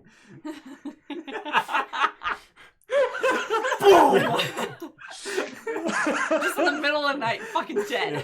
Right, imagine the toboggan thing kicks out and you just go whoop, straight out of the bed. That's what it's for. Got it. Shit. That's some of the fun you can have. Helen, I appreciate your defense of me and my personage. I believe that our unified front was what finally drove her off. Yeah, it was all because I was there, not because she punched you and broke her head. That was definitely what it was. You're welcome. Thank you. Yeah, if you want to engage in, childhood pranks to get them back, someone's just putting itching powder in the bed, you can do that. So in the middle of the night, we stab them. No. That's what we call taking it too far. Yeah. Is it ever too far, though? Is it? Yeah, I mean, probably. Yes, quite often. Have you seen my Ouija? I have finished. It goes on that way. It's not supposed to make that noise. I have finished unpacking. And I just gesture to my backpack on the floor. Yeah, jolly good. Yeah. Perhaps we try to make nice. We're all on the same team. But then they're not rivals. You're missing the I point. believe that we are actually on separate teams within the same team. So on the same team designation is unclear correct. to me. No, I don't. I think you just agreed with me. I'm pretty sure. Pretty sure the rabbit agreed with me. I'm not stabbing her. Rivals. As you like saying, it was like the human male, like Granjamur and like Nick, and he's just sort of very quiet because he goes, "She has been a nightmare. Oh my god." I've hyperventilated 3 times already, and it's only been a day. I'm sorry that you have to put up with that. Best of luck. Thank you. At least I have my books. And you like see him like his backpack that he tips out is just like 6 books and 1 change of clothes. I have mean, been really, informed that books contain knowledge. Is there anything that you would like to share? Oh, I think, how long have you got? I believe that I am immortal. Oh my god. And he kind of says, are they serious? They've said they're like 1,300 years old, so I think so. My consciousness is 1,300 years old. He doesn't have to Are eat. you from the Astral Sea? No, I in fact lived on Selune. Oh. Okay. Well, you've taught me something today. And he kind of like digs through his books and he goes, I mean, these are all just sort of, reading for pleasure books other than my spell book, and I don't know if that's very much use to you. And he has, a fairly nice arcane tome that he puts his spells in. And he kind of just flicks through it. There's not a huge amount in there. He's only like apprentice mage at this point. Luke It's like Skywalker. you're more than welcome to look through it, but I don't know that you'll find anything useful in here. I don't know where your abilities lie. But always welcome to share. That is appreciated. I'm Micken, by the way. Nice to meet you all. I am 5e1-u/v3, but most people call me 5e. Hey, but that spells Selune. That's really cool. I'm sorry, I do not understand. Nerd! Well, if you take and he draws it out like in a pen. It's like if you just like squint your eyes and you turn it says Selune. I do not have eyes. Oh, okay. If you think about it, it's just upsetting. It's best not to. It's a pleasure to meet you all, I guess. I think we're gonna head off to the physical assessment now. I'm not looking forward to that particularly. Very I think well. that's where we're headed as well. Do these rooms lock? No, probably not. Perfect. You could probably lock them from the inside if you're in there for privacy, but I don't think they're locked from the outside because managing that many keys amongst like cadets and students stuff, they just wouldn't bother. Listen, if you want to take care of the problem, if she gets to be too much, just let me know. Okay. And he just scuttles. He scuttles away. And I am going to go to the bathroom. So you guys can continue to just... Scuttle to the bathroom. Yep. Samus, are you Bruno? Yeah, are you Bruno? We don't talk about Samus. I mean Bruno. What can we plug while we're chilling? Merch! We have we got beautiful Bayless art. we got beautiful Bayless art. Oh god, I have to get this beautiful Bayless art up on our merch store. Support Yeah. the Bayless. Support the Bayless in the art because he's the best. We have Trolls for Hire tomorrow at noon EST. Noonie EST. Noon. Hi. That was a noise. Yeah, Tim, you alright, Dave? I think he slammed a door. You alright there, mate? But also, I'm assuming tomorrow is also the last day for entering the competition, right? That is correct. Tomorrow is the last day for Oh, entering the God, giveaway. I gotta Steph, you still paint need that. to. I finish know. painting What are you it. talking about? It's something You already don't have to painted. paint it. But you have It's to finish half painting it. painted. Yeah, Where it's is half it? So I painted. can kind of show it off. Yo, Moses. Yo, Moses. Fucking what? Hold on. So we Oh, watched Samus is Attack the so Block pretty. where John Boyega's character is named Moses months ago, and the Yo Moses never stuck, but then a week ago we started calling him Yo Moses. And I don't know Thank why it suddenly cropped up now. But yeah, Queen of Hell, it's roughly half painted. She's gonna finish painting it, and you're gonna enter to win that thing, this miniature right here, that one, and then Oh god, it's not we'll focusing. mail at all. it Oh, there it is. to you. It's. I have base colors down. I'm kind of painting it like Lucille from Yeah. Avernus. Yeah, Lucille that- the Pit Fiend. Yeah, that's what the from, color theme is. Descent to Avernus. Uh-oh. What happened to your camera? Come on, what? Oh, That's not right. That's the not wrong right. camera. Oh, it's a young hot moose. I would just unplug the thing and replug it. Look at those cheekbones, though. Oh my god, that lighting on him is fabulous. What? Oh, God. In your photo. It's almost like he used to be a model. It's almost like he used to be. Moses quote 1. Nope, Oh, that's the wrong no. one. There we go. Why did it just There it is. decide to change? What a I don't bitch. Weird. What a bitch. But yeah, That's the tomorrow's the back- last the- day. The banging noise was the toilet seat. Oh. So I was mortified that you could hear that 2 rooms away. Oh, I thought it was a door. You didn't have to share. No. No, Sam, this is not for you. That's for Daddy. Cool, so we're gonna head up to physical. Yeah? Yep. Yeah. Yeah. Cool. I'm gonna, rather than like introduce full on another role-playing NPC that you're gonna forget about in 10 minutes, the guy, the NPC that's in charge of like the physical assessment is basically if you took Leonidas but made him an orc.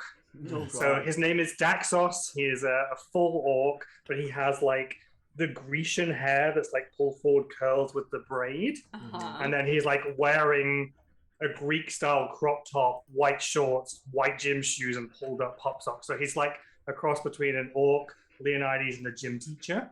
Dear fucking god. Is that a dream? Cross. I think I have part for him too. Oh my God. Owners. And then I will, I guess, share 2 players. Oh, hello. Hi, Oh honey. my God. Oh, hi, honey. Sir? And he has the astral eyes that you would be used to that's part of being exposed to being the astral sea for so long. Dope. And yeah, basically, I'm just going to run you through the physical assessment rather than role-playing anything. I want us to move along at a bit of a better pace than we have been. Basically, in this room, it's quite a big room, probably 80 by 60. There is a giant assault course, basically kind of laid up. The other teams, both of the other teams are also here, so you can see the other cadets on the cadet team. So I think I'm saying the name is Groish. Seems to be a fairly gender fluid orc or half orc. Loreen seems to be a female human with green hair. Ruben, very tall chap, not entirely sure what his race might be. But we don't know. It's really like, because he has these like glowing eyes. Looks. I mean, I would assume Genasi. Potentially. He does look The kind original- of Fire Genasi. The original artwork, I believe, is Fire Genasi, but Yeah. you don't necessarily know. And then, yeah, Greta, who is this like short, dwarven girl, and like in this gym room, there's the obstacles. There were also free weights. While she was waiting for everyone else, she was already like on the free weights, like benching like 120 easily, no problem, just going for it. Fucking steal my heart, Jesus. But they're all here and basically going to run the exercises. So you can see there is a large track of maybe 40 feet worth of sand that has some boulders in it, some like pits. And then there are these hexagonal pillars that raise in height, and they are resting in a pool of water. And then it goes sort of across the top of a doorway that leads into another, the fighting arena you saw earlier. And it's kind of a rotating cylinder with spikes on. You can have to run along it. And then there's a rope you have to swing through some rotating blades. And then you land, and then you have to climb up like a greased pole and ring a bell. And that's like the end of your obstacle course. And Daxos basically advises, this is a physical assessment. Do not use spells. Do not try and use special equipment. This is an assessment of your physical form. I don't want to see any nonsense. Let's play clean. Let's play hard. Let's get out there, team. Break. Pat me on the butt. And yeah, do you guys? What do you want to go first? Do you want to go after this to see them do it? Like what? I've actually rolled to see how the other teams performed and written them down, so I Really? can describe those to you. I want to go first. You're going first as a team, or just first as a person? I say we go first. Okay. Sure, let's go Let's set the first. bar. Okay. Set it low. Just get my Keep up so with me. physical. I will express uncharacteristic restraint in saying quietly, I am unaccustomed to moving quickly. Speed isn't everything. Getting it done right is Ability. better. Yeah, this is to test your physical abilities rather than anything else. I need to know where you're at in terms of how your body will respond. You have to have confidence before you do this. You know what confidence is? I am aware of the concept. Have confidence. Okay. I do not know that it is capable of possessing that concept. Well, It's really like an abstract thing. It's not something that you physically possess. It's more of a mental state. I believe I understand. Kellen gets it. Okay. Hideg, I guess you're up first. So there's like a little like start point at the end of the sand. And basically he says, he's like, when I blow my whistle, get to the end. And that's kind of all the instructions he gives, just like, go for it. Okay. So he blows his whistle and off you go. Wee! So the first exercise is a straight dash across the sand. I would like you to make a Constitution saving throw for me as you begin to run what seem to be like concussion grenades that are buried in the sand just begin to like explode like you're on D-Day beach running. There's just things exploding. You have to like jump over rocks. There's a pit. You have to, like, it's just a whole running whilst explosions are happening around you. 16? 16. That succeeds. Cool. So basically, I'm putting your scores into a sheet, and I will actually give you a grade based on how you perform. I wasn't So that's known as until this the moment. Thunder Dash. Thunder Dash. Oh my god, Yep. honey. And as you get to that stretch of sand, it sort of descends into like it dips into the water like it's a small beach, and you have to start leaping up these hexagonal columns. So please make either an athletics or an acrobatics check to leap up these columns. Okay, let's do athletics. I'm gonna cheer just in case. I don't think I need to, but 21, amazing. Okay, so as you begin to leap over, there are a couple of instances where something in the water, like an electric arc, kind of like moves up and through the columns, but you're able to avoid those in time, so you jump when the like these just bolts of electricity basically fly up out of the water. And as you look down, you can see there's clearly something in the water that like is making like literal arcs in the water of electricity between some of the pillars, but you managed to make it through. The next is a dexterity saving throw to get across the spinning thing and then ropes through the blades. Swinging on a rope through. take 20. The danger swing. Danger swing. Danger swing. Danger swing. So Dang. 22. 22? Mm-hmm. Didn't roll in Discord for some reason. Okay, you passed that no Oh problem. no, I used to take 20. That's why I didn't. Oh, okay, cool. And then the last one is to climb this greased pole and ring the bell at the top, which is another athletics check. Okay, and we're gonna cheer that. 14. Cool. You succeed on all of those, which Yeah! gives you understand, it gives you an overall score of 7. I believe at least 3 of them you succeeded by 5 or more, so it actually gives you like more score. I think I started at a base of 10 or 20, and you're adding or taking away from your group score, and there's a minimum you must meet to pass as a group, and the higher you get, the better score. As you do so well, Daxos does say, if any of you pass by more than 5 in all categories, like you succeed beyond expectations in all of the categories, he has a bag of 50 gold for that person. Yeah. You were super close. You were 2 off Fuck. succeeding more than 5 in all categories. I'm definitely the guy that peaked in high school, so like I didn't. I'm just a little short here. Who would like to go next? I will. You are who I had written down next, so that's great. Okay, Thunder Dash for you. That is a con saving throw. This will go well. I'm gonna cheer it. Oof. That does not matter. Yikes!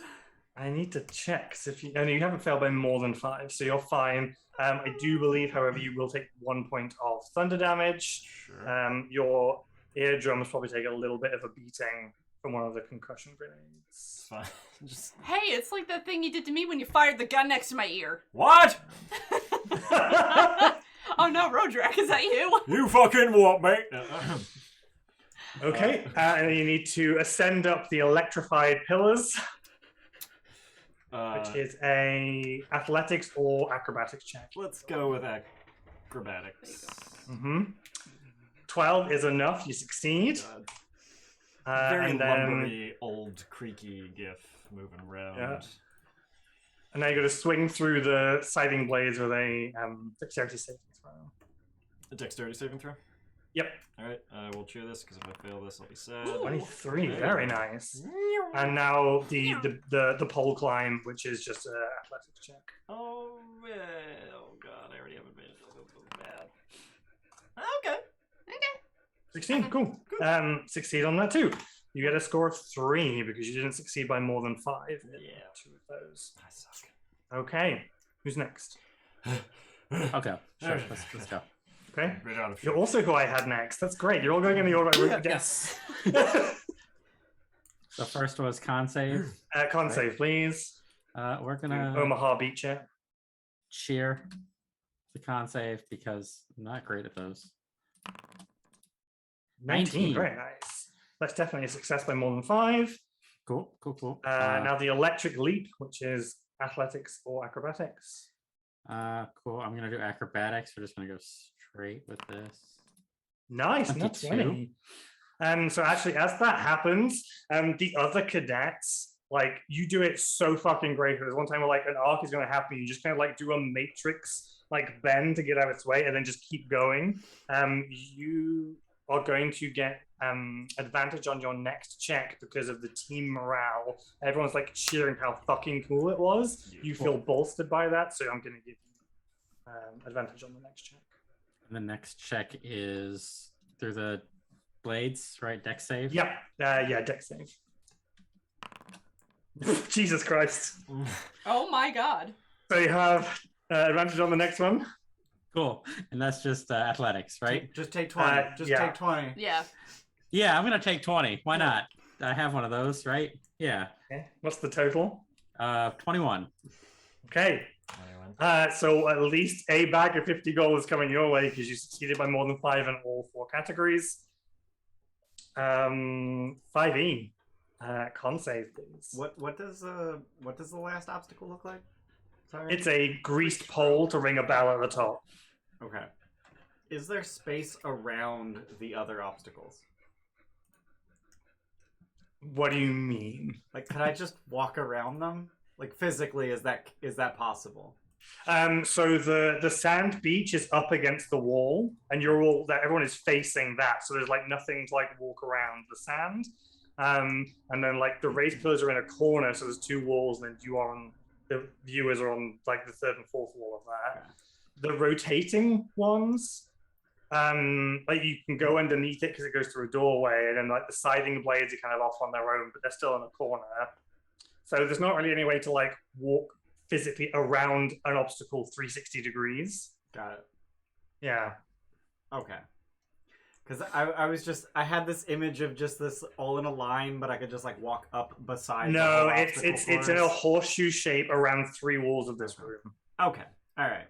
Never mind. I guess I'm just doing it and sucking because my physical ability scores are all garbage. You have cheers and Well, shit, that's why right? it's a physical assessment. They're trying to figure out like how garbage. This This isn't like a. You have luck, you know, have cheers, I know. you gotta take I'm 20. It's like you Probably suck if it doesn't work. It's literally just a physical assessment. Yeah, I think as a team, we did fine. We're going to pass. Yeah. So I'm gonna cheer the con save. Okay. So 9. I'm going to like that. Okay. I'm not terrible at the... Oh, no! So you will take 1 point of thunder damage. Awesome. Sam, his daddy's dying. Right, I stepped on that one too. Same exact one. Yep, same one. Yeah. So then athletics or acrobatics for the raised pillars. I am marginally better at acrobatics, and I'm cheering it. There you go. Look at that. So then you have advantage on the danger swing. The dangers. Danger swing. And that's just athletics. Or is that's a dex save? Danger swing is dex save, yeah. Oop, I didn't know. 13. That succeeds. Okay. And then the pole climb, which is just straight athletics. I will cheer it because my athletics sucks. Yeah, we take 20. Yeah, that's fine. Okay. Okay, that is also a success, but not by more than 5. So your overall score is 41, which actually gets you an A+. As a group, Nice. you massively kick ass. As the other groups go, Vina kind of does very middling. She does incredibly well at the danger swing. She does this fucking cool move where she actually uses the board that the blades are on to kind of kick off. But she fucking sucks when it comes to climbing the pole, and she Because actually of the ends broken up hand. like, yeah, basically, she's just, like she can't do it one-handed, so it's just like Jesus. So yeah, she kind of beefs it a little bit. Micken does really well to begin with, walking down, like running down the sand. I actually think he got a nat 20, but like he gets electrocuted on the pillars, and it kind of fucks up the rest of his run, where he just can't quite seem to like coordinate what he's doing. Cricklet does again really well on the sand run, gets electrocuted, and then fucks up the rest of the run. Fred really doesn't want to run, and it's like I'm not running in sand. Like, have you seen my feet? And he's like got plasmoid feet. He just doesn't want sand in his feet. Yeah. So he like hates the like sand run, gets blasted a lot. But the rest of it he does really well because he does that thing that Plasmoid's like, he like extends his legs and like uses it to like get himself around. So he actually does pretty well once he gets into it. And the other team, I would definitely say, seem way more athletic in general. Even Lorene, who seems fairly bookish, seems to have kind of like a swimmer's build to her. And they all perform relatively well, except Ruben, who's the really big guy. He just fucking beats every single roll. He just clearly just isn't used to it.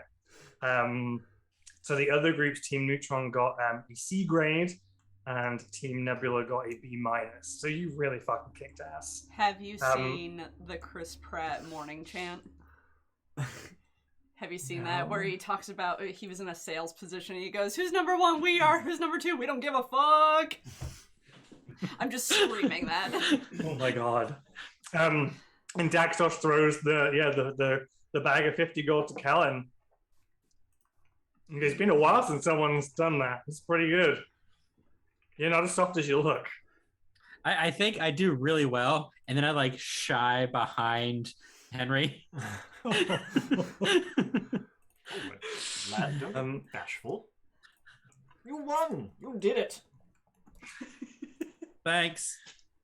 Yeah, you're pretty well there. That's the physical. I was expecting like a height weight sort of situation, like no. Nah.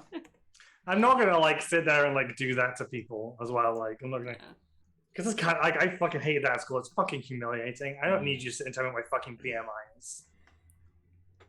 I'm not gonna make you do this. Is it the president's test when you do the beaked lines? Mhm. Yeah. What? And you try to reach your fucking toes and. It's the president's fitness test. It was like an anti-obesity campaign for kids. Yep, I remember that. I'm not sure what we called it. Cool. That's the physical I'm done. thoroughly surprised Tim knows that particular bit of American trivia. Yeah. I think I know it from like watching The West Wing. Jesus. Wow. Yeah. Yeah, I love The West Wing. It was my favorite show for about 10 years. It's kind of hard to watch it now. It doesn't hold up super well because it's still a bit Sorkin-y. Like, it's got some really like degrading shit towards women. Oh yeah. Yeah. But Government. it's still pretty good quality content. Until the last 2 seasons. Oh yeah, I mean also the middle 2 seasons. Also, the first 2 seasons. The first 4 seasons are great. Yeah. Me and Ian had a hard time. We watched like 6 episodes and we were just like, I don't wanna. For I context. don't think Most of them you are couldn't watched. watch it now, like for the first time. I don't think. There's no way. I think you could. If I you watched accept it that like it's time last and year place. for the first time. This is And quite a team. I enjoyed it. Mm. But I like chew through TV shows, so Yeah. Yeah. No one can keep up with Jordan. Nope. Do you like do other things while watching TV? sometimes, yeah. Okay. I'm almost exclusively doing things when I'm watching TV because I find it really rough to sit and just watch TV because it feels like, why am I being productive? Big same. I have no problems with not being productive. I sit right here. Yep. I do about twice a week where I'll actually sit down and go, cool, I'm just going to concentrate on this one thing. Yeah. Okay, cool. Physical is over. What are you guys doing next? Next was Next report was- to Skydock.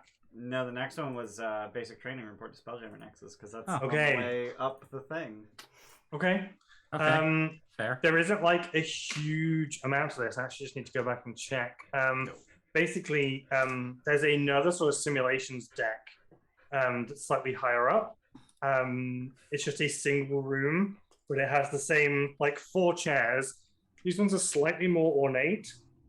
And the instructor there is an individual called, I think it's CS. I will share more artwork again. They'll have the spelling, so you also have that for the name. Everyone's bonus changes.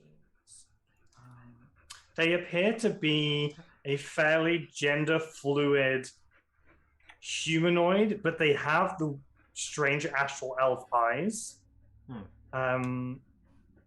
They kind of only very David Bowie-esque. I was gonna say.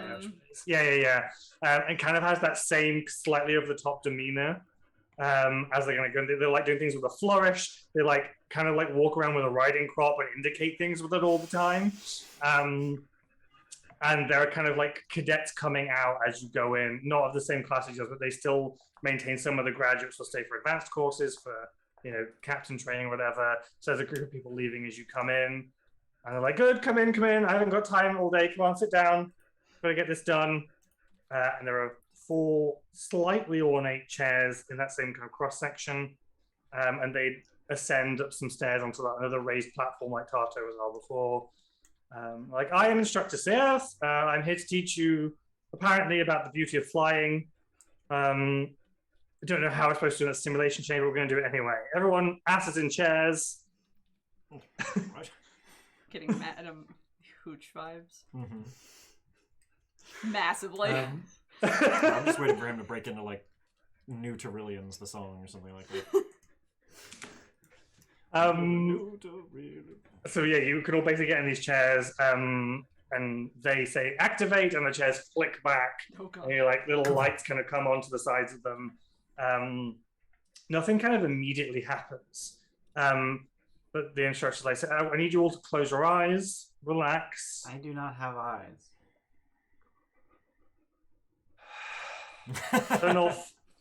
Turn off your sensory inputs that relate to visual, whatever. Very well. If not, we can get you a blindfold. You need darkness, you need meditation, relaxation. Good, yes. And you'll kind of just like feel this like dark, kind of close space as you do it. Like you don't even like feel the room. It just kind of feels very close, like you're in a much smaller space. And you kind of Seth kind of come. You could hear her like kind of them come off the platform and they're walking around the room. And there's kind of quite a rhythmic like click to their heels on the floor, like they're almost like trying to start a beat that's like should be in time with people's heartbeats. So they're trying to like create like a slightly meditative state in this room. And they go, right, I need you all to. Their voice dips now into that like when you're in a massage parlor or whatever, and they're trying to like do the kind of. I need you all now to think about your lives. Think about all the things that have gone into making your body and your existence. And then I need you to tell me, say out loud, what you feel the biggest obstacle to your success is. What do you feel holds you back the most? If your body, your existence was a river, streaming towards your life's goal and purpose, what do you think is the dam or the rocks in place that stop you from getting there?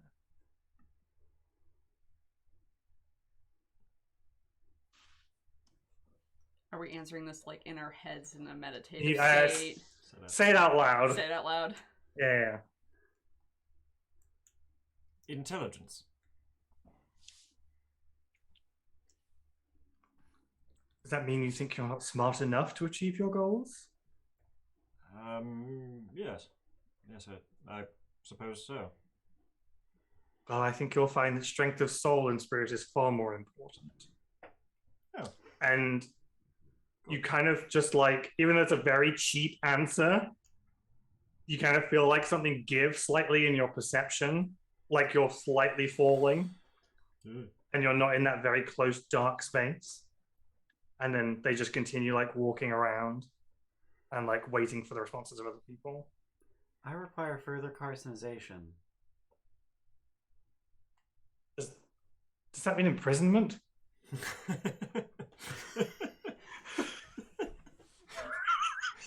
God damn it, Tim! Can I give Oh you another my weapon? God. I don't think I'm hard enough.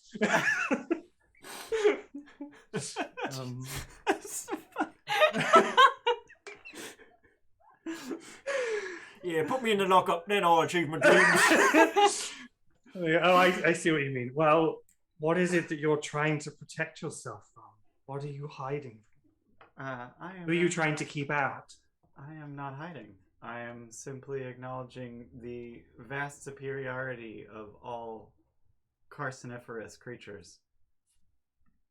So very wise. And you feel the same like draw, even though it's just a completely shallow bullshit answer. It's just like, yeah, huh? Other two, anything else? That's so deep, bro. So deep. I think mine would be something along the lines of lack of practical knowledge.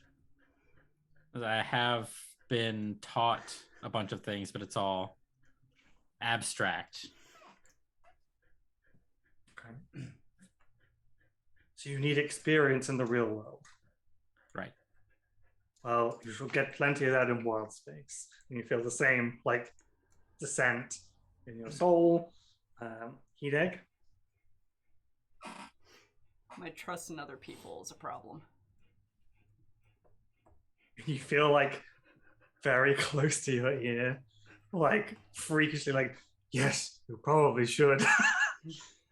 But then the same, like, descent. Yeah. And then, like, they move around and climb back onto, you can kind of still hear slightly muffled to, like, climb on back onto that central player. Right, now we're going to begin your first attunement to a Spelljammer helm. These are the chairs that you will need to fly through wild space and the Astral Sea. You all should now feel a strange connectedness to something larger. And you all do, as you kind of fell. When you were enclosed before, like your consciousness now feels very wide open. And they say you are now connected to the physical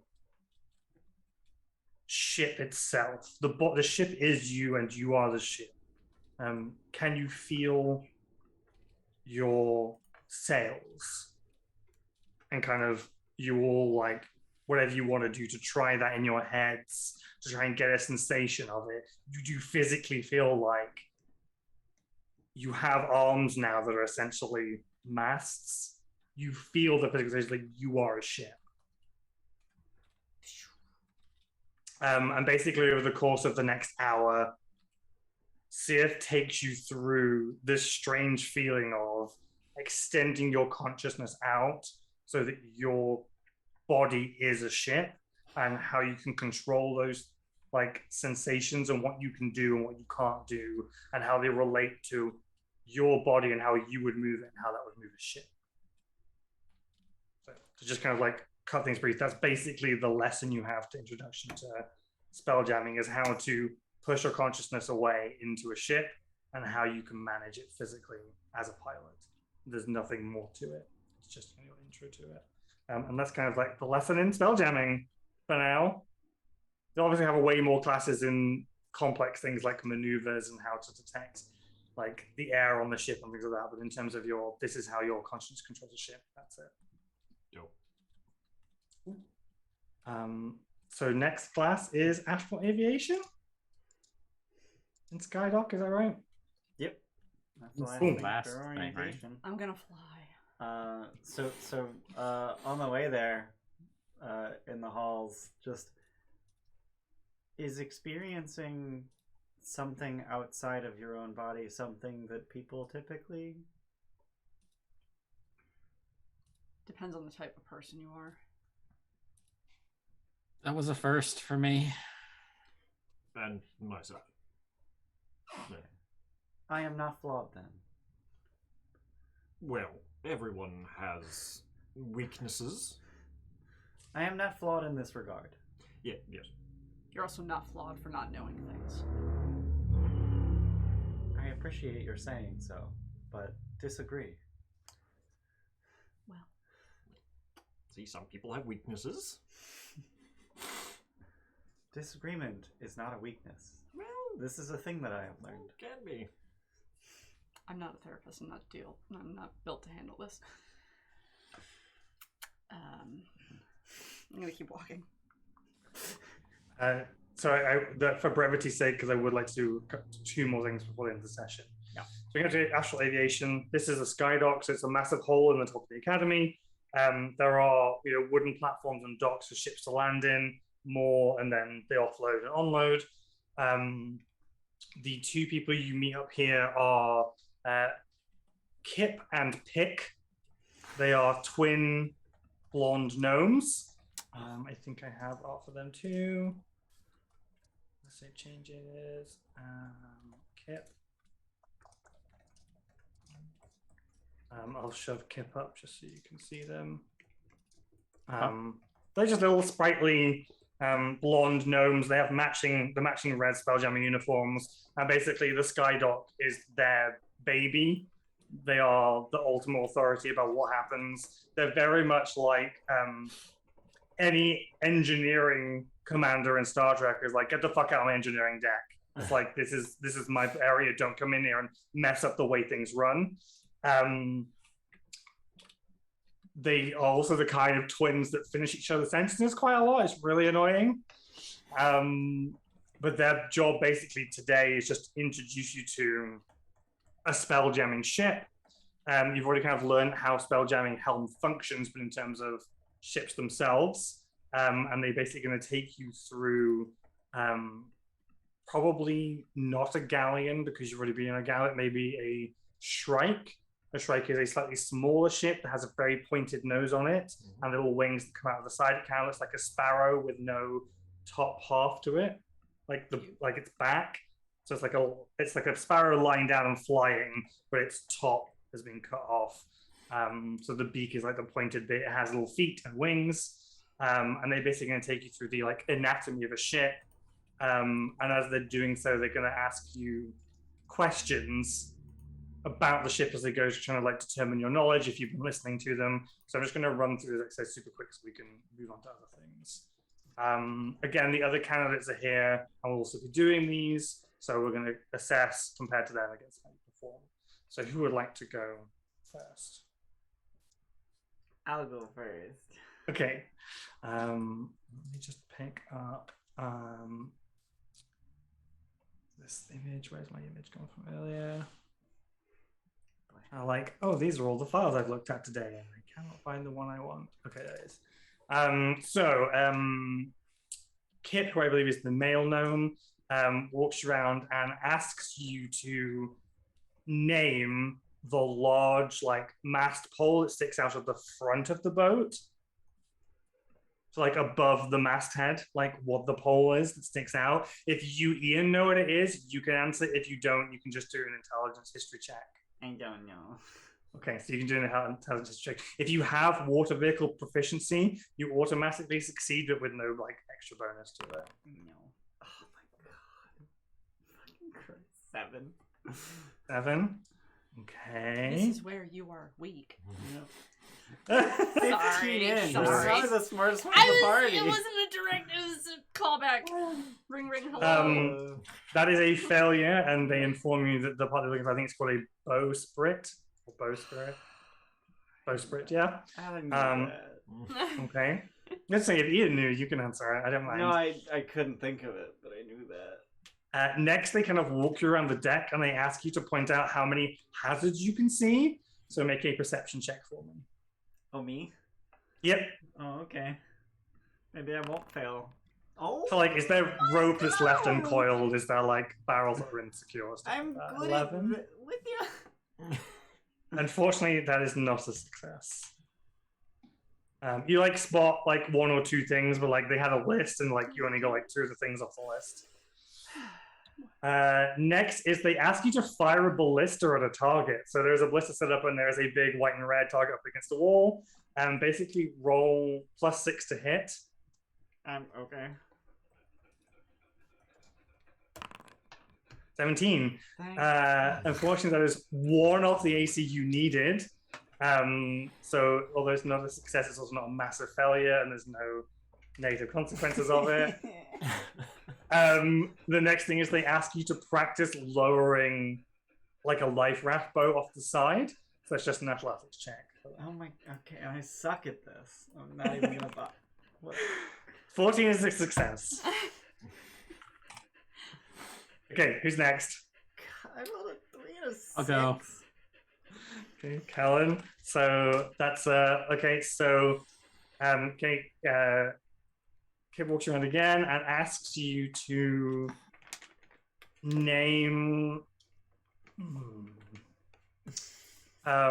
what you think the backmost or third mast is named. So I do have proficiency in water vehicles. Okay, so you can take an auto success with no opportunity for the bonus, or you can try rolling to get a bonus out of it. There's no money riding on this one, just I will take the auto success. I'll just okay, know that's it. fine. Okay, so I will just put in what the DC is on that one. Okay, then it's the hazard check, which is a perception roll. 11. Yeah, same as 5e. You notice the same obvious ones, like there's like a tar spill that's been left on, and you notice that, but there's some other things have not been done properly, like the safety lines weren't tied properly. You just didn't notice the like knot was upside down and stuff like that. So they didn't succeed on that, unfortunately. Next is target practice, so +6 to hit. Oh, attack. Fuck. Yeah, and unfortunately, just shy. No negative consequences. It's fine. You don't take the 3 bludgeoning damage from the fucking thing snapping and smacking you in the face. Cool. And then yeah, practicing lowering a boat into there, which is strength check. Athletics, right? Yeah. 18. Cool. That is a success. Very good. Who's next? I'll go. Okay. So yeah. They point to a part of the ship, which is the sort of the backmost deck, the area above the captain's cabin. What you would call that? I know this one. Oh, you said int, right? Yeah, you can do a history check because you spent a History. month on a boat, so you will have had plenty of opportunities to. Oh, you The are poop too deck! busy lifting It's weights. definitely the poop deck. On some know. ships, it would be. On this, it's a quarter deck. I think is technically, unless it has Quarter like deck. certain ships would happen. This is a quarter No, deck. sorry, me saying poop deck was the 3. Okay. Right. Yeah. Yeah, I got it. But like, nah. No. Okay, hazard check, perception. Perception. With your -1. Yep. Yeah, you fail to see any of the hazards, and in fact end up Just so slipping everyone knows, in something. just physical was great. I did great. Okay. Still looking for Bruno. Still looking Target for practice, so roll to d20 +6 to hit. 20 plus 6. I'm very upset I rolled so poorly. Welcome to my life. Oh my god! Oof. You also woof it. None of you have hit the target. And then practicing lowering a life raft with a athletics check. Rage and get advantage. Wait, what kind of check? I didn't hear Athletics. Athletics? If you No, rage, you I'm get not. advantage. Sure, I'm Yeah, so how many mad. of those do you get? Two How many of those do you dice. get a day? 2 per long rest. Yeah, 2 per long rest. So I used 1 on the boat. We long rested We because it didn't, was. yeah. No, that It's a didn't actually simulation. get used. Yeah, It that's what I'm was saying, a- yeah. Okay, so you have 2 right now. Okay. I'm so Up to mad you. about failing the other things. Okay. What the That is just a success. Just. Okay, and then Henry. Yeah. So, who else did they point to this time? They asked you to give the proper name for the rigging that joins the mainsail, like the crisscross ropes between the deck and the mainsail, what those are called. These big old fishnets, isn't it? You can roll history if you as a player don't know. I need me as a player to. Pull it out of your ass. Yeah. I don't Nautical have training you got there. I know boats. I've seen Master and Commander. History, you said? Yeah. Oh my. Yeah, nah. Okay. They're all Next, fishnets, isn't it? next is the Fishnets. the hazard perception check. Sure. Oh, but what was it called? Oh, it was called shrouds. The main Fuck. rigging between the deck and the Yeah. main mast is shrouds. Perception. Yep. I'm gonna cheer. Okay, 21. Very nice. 21. Hey, man. Rousing success. You spot all of the hazards and one that maybe even Kip hadn't noticed. Target practice, which is D20 plus 6. Okay, I'm gonna take 20. I refuse to be bad at firearms. It is aiming 26, things. That's like my okay. whole character. And then athletics check to lower a life rest. Fuck. Well, I already have advantage on this, so. Because 'Cause- elephant. OnlyFans. Is it a Oh zero? my It's god. a 6. Thank you very much. Okay. The other one was a zero. It's The a other one's 6. a- Thank you very much. I don't know what you're talking about. Unfortunately, as a group, you have failed. Oh my- Astral Aviation 101, and we'll need to repeat this later this week. You scored a total overall score of 13. I think you needed a 19 or higher to pass. I tried, guys. Look, However- I can't carry us through I everything. tried. However, clearly, Kit and Pick have such high standards for this guide dog because not only did like the Dream Team Nebula also fail, but Neutron also got a C minus. Oof. So, and they're the smart. There's like a physically good group and a mentally good group, and then you guys. The physically ones just failed also, and the mentally ones did real bad too. So it was clearly a slightly curved grading scale on behalf of Kip and Pick. So don't feel too bad. School's bullshit. It was rigged from the start. I'm still raging. It was Shroud from the start. You know, school is supposed to Hey. be about education. That's kind of it for classes, and then I believe Tarto asked you to find them once you were done. However, as you are finishing, you kind of hear it like a tannoy, which is like, they're like, "Do you know what beautiful it is? Do you know what-" So I know I still have tinnitus I from when you love- fired that fucking gumbo. What did that just Cigar say? in mouth, hand over. I will assume Henry with high perception figures that out to be Team Nova report to reception area. Oh, thank God. Save that bell and a cigar. Shall we? So you head back down. There, Tarto is waiting and has a crate that's maybe like 3 foot long, a foot deep, 2 feet wide, so kind of a rectangular oblong, and says, "Oh wait, I need you kids to take this up to Lord Mert. It's just for him. No peeking. You'll find him up in the officers' quarters." And she gives you like a note that says, "Please temporarily allow these cadets to enter the officers' quarters to deliver blah blah blah." And that's your instructions right now, is to go and deliver this box to Lord Mert the Merciless himself, the Old Wolf, the founder and CEO of Spelljammer Academy, whose rooms are up in the... It's either in the bridge. Yeah, it's in the bridge, which has got officers' quarters in it. Yeah, that is your task, your last task of the day. Very well. Just grab a handle. Okay. Someone else covering another one? Mm-hmm. Okay. So yeah, Handle you... have 8 strength. Yeah. Yeah. I can still lift 480 pounds, though. What? Yeah. God. My push drag. Oh, your push drag pull. Okay. My push drag Push or drag lift pull. is 480 pounds. Okay. Carrying Okay. capacity is 240. Okay. I'm a hippo. Yeah. All This is where I actually have to go into the adventure because now we're going into the realm of things that were actually written rather than shit I've made up. God damn. To make the academy more interesting because none of this is in it. So I had to be like, how can I actually get you involved in the academy? Some of it's in it. Just not Learning. much. Learning. Learning, it's fun. So you head on up, you've almost gone all the way from the top, all the way to the bottom, and now going nearly the way back up again with this box. Most people kind of move out of the way from you. It's kind of hefty to kind of carry up a spiral staircase. But you arrive at a door that has a little gold plaque on that says Lord Mert. The door is closed. Are you just going to enter, knock? What's your kind of play from this point? Knock. Knock. This is someone that outranks us, so we definitely knock. Yeah, this is essentially, I guess, the king when it comes to this area. As Hideg knocks, seems the door is just kind of like not quite closed and it kind of creaks open slightly. No starting doors. No, not it isn't that.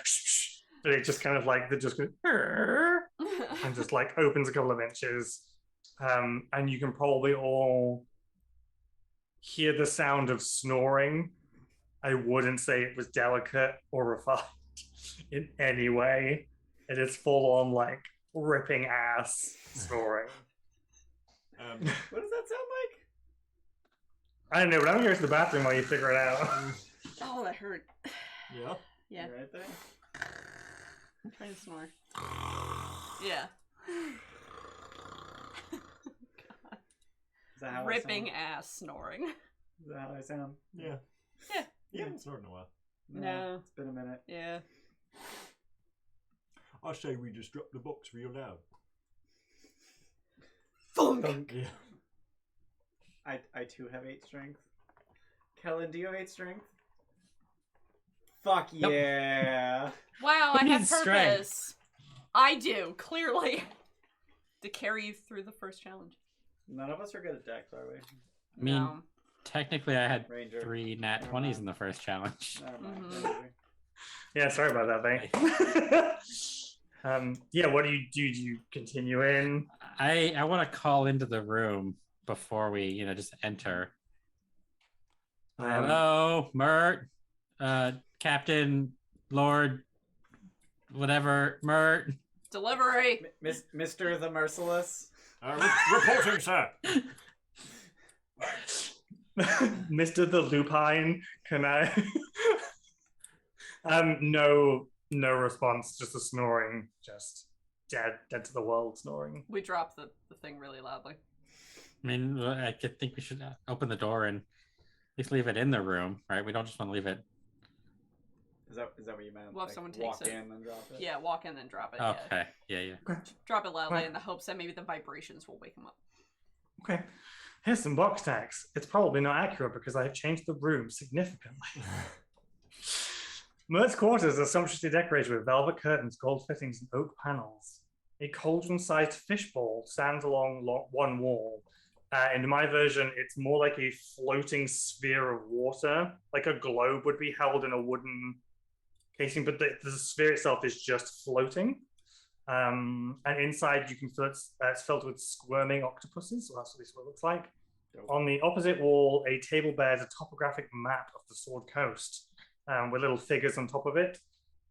Nearer the door, a walk-in wardrobe stands partly open with purplish light spilling out of it. And peering in, you see the old wolf himself sprawled over a giant bed and snoring loudly. So it's very dim light in here. There is a chandelier above, but it's kind of like it's dim to like 10%. There are like 2 other like dimmed sconces, one above, like there's a piano on one wall next to the fishbowl, and there's one dimmed light over the topographic map. There's a little bedside lamp. It's also like dimmed down to like 5%. So it's pretty dark in here. So I think I'm gonna be like narrating what we're doing the whole time. It's like, Tardo told us to bring you this package and we didn't want to leave it outside, so we're gonna bring it in the room and just leave it here at the foot of your bed. Thunk. Yeah, now drop it. So thunk. And you go, ugh, my ill-mated buttocks! My head is exploding! That's as it's written in the box text. Really? If you've come to drop off that thing, just put it on the rug there. Open it as quietly as you can and let me die in peace. God. And you can see that the box does have like a crowbar like slid into like where the rope handles were. There's like a crowbar was like attached to it too. Oh, okay, we'll leave it on the rug. Leave it. And I Yeah, mean, we crowbar gotta open it, open. right? Yeah, I guess. You want to do that, Yeah. Mr. Strength Boy? Yeah, I can do that. Okay, so you jam the crowbar in, Uh-huh. get it open. Uh-huh. As you open the crate's lid, a cacophony of high-pitched squeals emanates from within. Grotesque creatures scuttle into the light. Ugly cat-sized monsters with hairy spider-like bodies and eel-like heads. Mert yelps in shock, tumbles from his bed, and lands heavily on the floor, dragging his bed covers with him. Let's roll some initiative. Because I wanted to get one more combat in before we finish for the day. Oh God. So I think we need to go to this one. Bang, bang, bang. Activate. And then So this shove is you like guys. the only thing that I actually remembered from having skimmed the Spelljammer Academy module, Uh-huh. and I was expecting you to cliffhanger this fight. No, I want to get it done. I want to move along. Because I would like for this, because this kind of like ends this week, and I'd rather just get this week done so we can move along at that pace in the future. Yeah. That's here. Why do you have the Lord of the Rings orc shit stuck in your head? Because it's combat music. How do I drag you guys over? Right click, activate on the scene.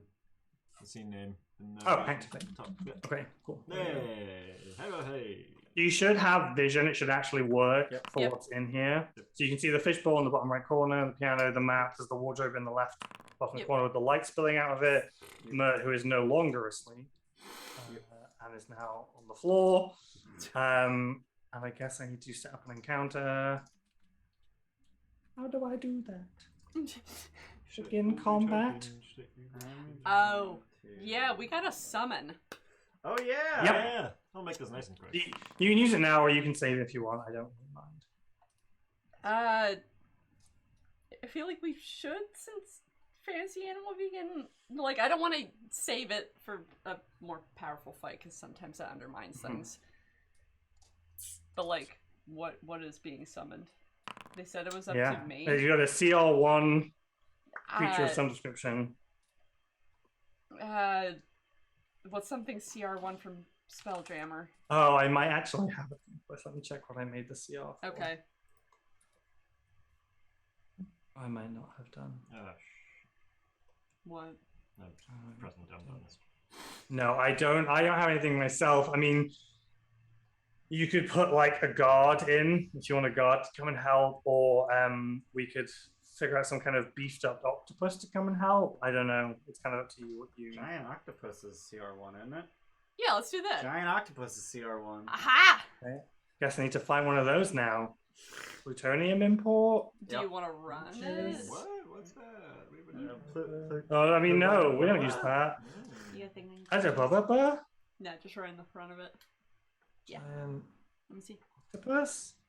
Import. It's Pepper from the Jerky. You got it. You guys are right to run over ever so slightly just to finish this combat. Yeah.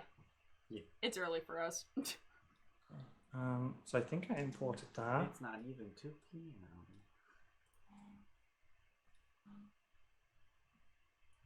Giant octopus. I really hope It doesn't have like a good token. Does it have a good token?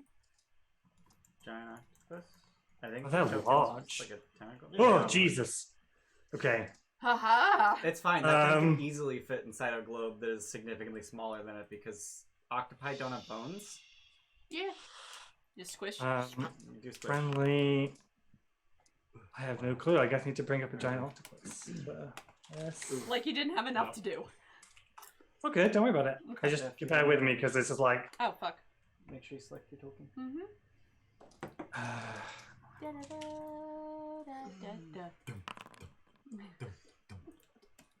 It's in my head now, thanks. You're welcome.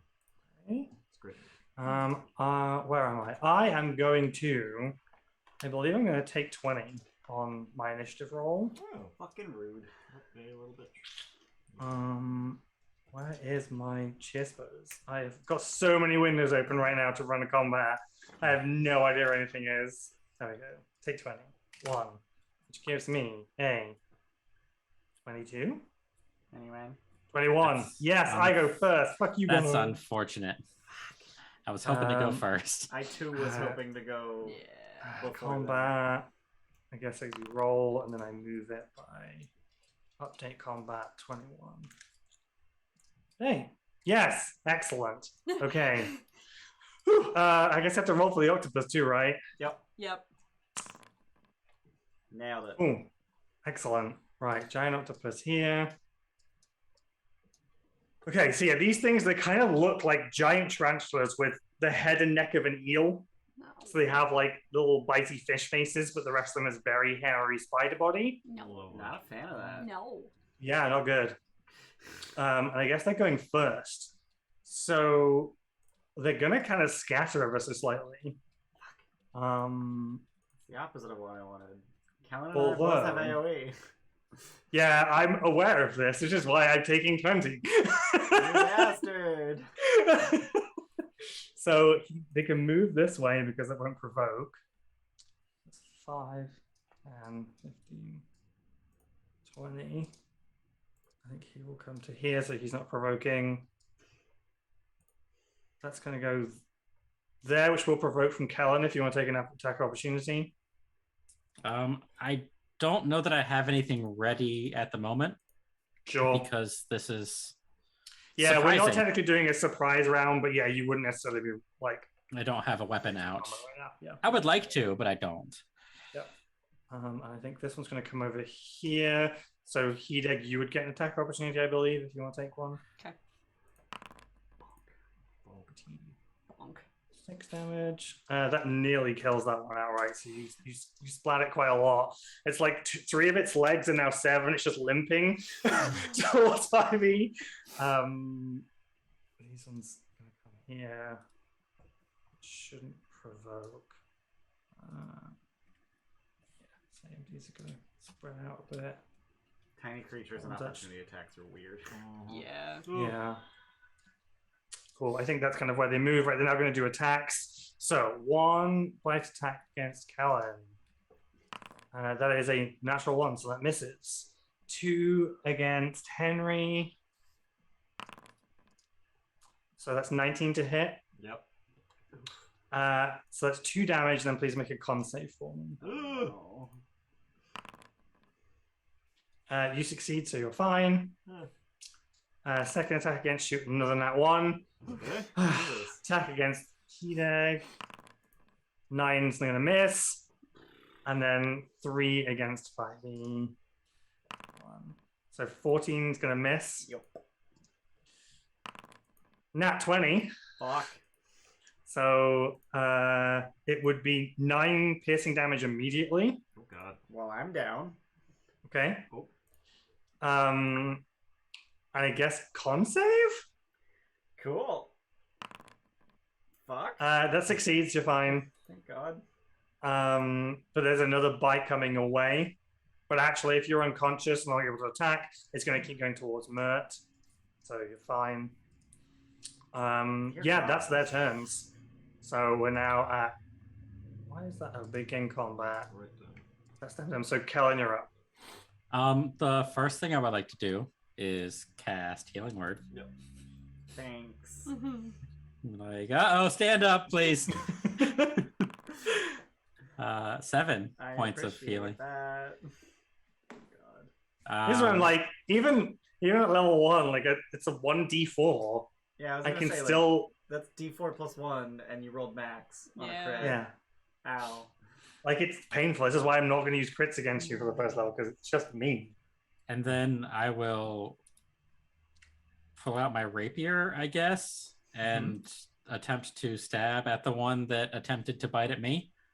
And as you're the only one that has dark vision, that's fine.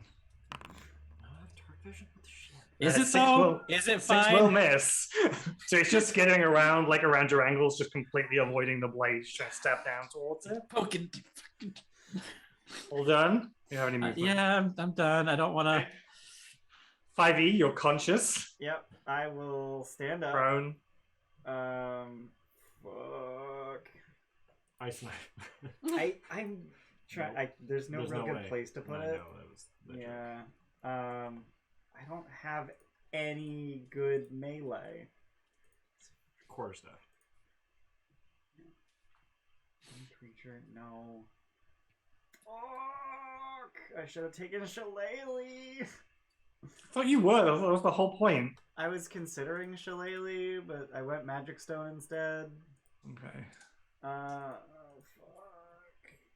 All of my attacks are ranged. Take the disadvantage. Yeah. I'll Use a just- cheer, cancel it. Yeah, magic stone, sling. I don't even need a sling because magic stone lets you just throw it. Wait, if thrown, it has a range of 60 feet. It's a magic stone. Right, but sling has 3120.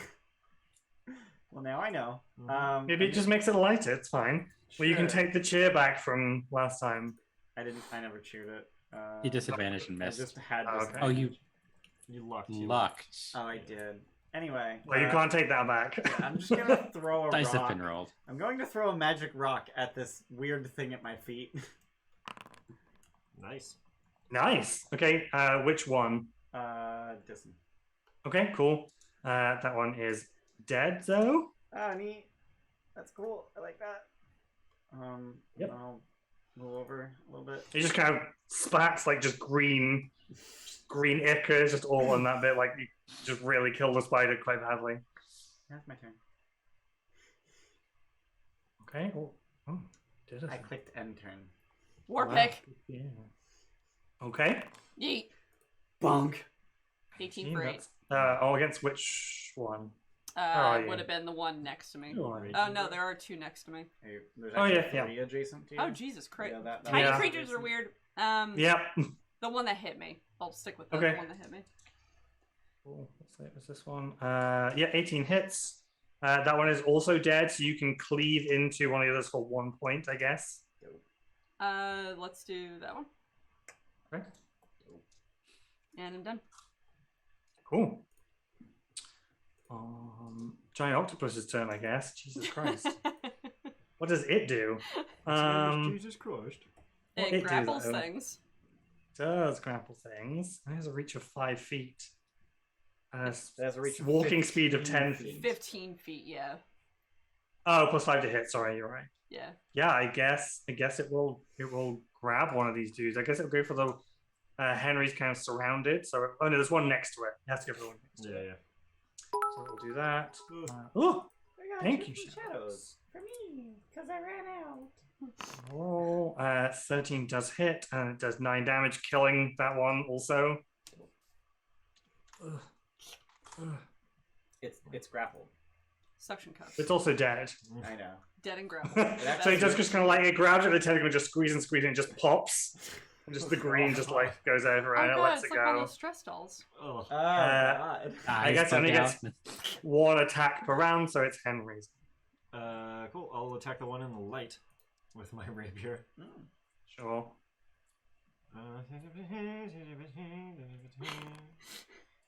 Yeah, that. I mean, you also can cleave into the Wow. one, I guess, in the dark light too. Yeah, sure. I'll do 5 that. points. Yep. No, not quite 5. 4.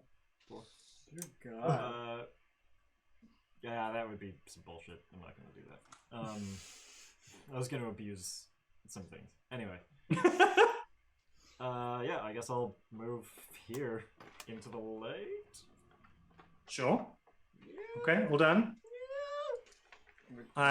So it's kind of Mert's turn, and he's just kind of like tries to scramble away from this thing coming towards him, like trying to grab his pants as he goes. Just in this kind of like you can tell this dude like he fucking reeks of like wine. This room smells like a hangover room. Like you're surprised there isn't like a kebab in that bed, like stinging the place up, and he's just like completely disoriented, trying to find his pants, get away from this massive tarantula. I'd like his to point, pants are on the floor. He legit left his pants behind. Yeah. I can't pick them up and take them with me. They're not a tile, okay? So top of the round, it's the Nyogi's turn. I think this one's gonna come back. This one's gonna follow to here. So 5e gets 2 bites. I don't get. That is a dirty 20 for 3 piercing. Stop it. I get Con knocked save. down. There you go. Oof, yeah, you're fine. Oh, is that Second a poison? bite. It is a I have advantage it's- on poisons. poisoned condition. I think You also could take poison damage, yeah. advantage on saves against poison, resistance to poison Okay. damage. Yeah. Well, good to know for next time. And then the next one is an 8, so that misses. Yeah. Quelin, bite against you. 18 to hit. Follow John. Yeah. Mm-hmm. 4 piercing and a con save, please. Let's just do that. 3 demon slayers. Nope. Yeah. So you take an additional 4 points of poison damage, and I'll consider it poisoned for the next minute. Oh god. Okay, so that was 3 piercing and 4 poison. 4 piercing, 4 poison. 4 piercing. Oh god. Oh no. Ow. Ooh. Okay, and then we've got 1 against Henry. Yes. No. 10 to hit was a miss, I believe. Yep. And those all. Yeah. I sway unsteadily on my feet. That one has 0 hit points, so I'm assuming it's dead because I think it's the one that Hideg Yeah, cleaved Yeah, on. that's the Yeah. one I marked. Not to be confused with Mert. The one you murdered. Okay, so Quelin, your turn. I don't feel so good, Mr. Stark? Mr. Stark. So I'm going to pull down Star on this guy here and cast Sacred Flame. Okay, so it's Dex for me, yeah? Next for you. 16? Fuck you, Dick. This is not. 3 times I've tried that. 3 times! 15 plus 1, I'm sorry. And then I am going to use my bonus action to leave. I'm not kidding. You stepping away? Yeah, I'm gonna come over here Astral by stab. Mert. Okay, all done. Still kind of just like swaying back and forth on my feet with my singular hit point left. I'm done. Okay, 5e, you're up. You got 2 snapping at your heels. Yep. I am going to do something arguably stupid and just Ice knife. fairy fire at my feet. Okay. And hit the 3 around me. And So is that hopefully dex for I'll both of save. them? Yeah, it's dex for all 3 of them. 1, 2. Oh, sure. That's So, 20 foot. first one is a nat 1, so that's the top one on the Whoop, and then- map. Second one is a 6. And this one is a 6, they all fail. Cool. Now I just need to succeed, and I'm gonna cheer. Let's. I'm gonna. No, it's stunned. I'm gonna put stunned on it for now, I don't care. I know what it is. Wow. Fuck! Okay, I am also fairy fired, which is a problem. Okay. Kill them quickly. So yeah, you guys can kill the bad guys, not me. Is that you done? I think that's me done. Okay, Hideg. Alright, hitting that one. If you have advantage, use fairy fire. Right. Oh, not caps lock. 16 Uh, hit for 5. For sure, it's still up, but God it's damn it. certainly close to death. I'm done. Okay. Giant Octopus's turn. I guess he has 15 feet. He can reach this one. Yep. He has advantage for a tentacle. 17 to hit, 10 damage. It definitely kills that. I don't. Like, what is the cleave? How does cleaving work? The the second enemy has to be within 5 feet of it. Has to be within 5 feet, not within reach. Correct. Has to be within 5 feet of the original target. Yeah. Okay, so yeah, he can't cleave into anything else.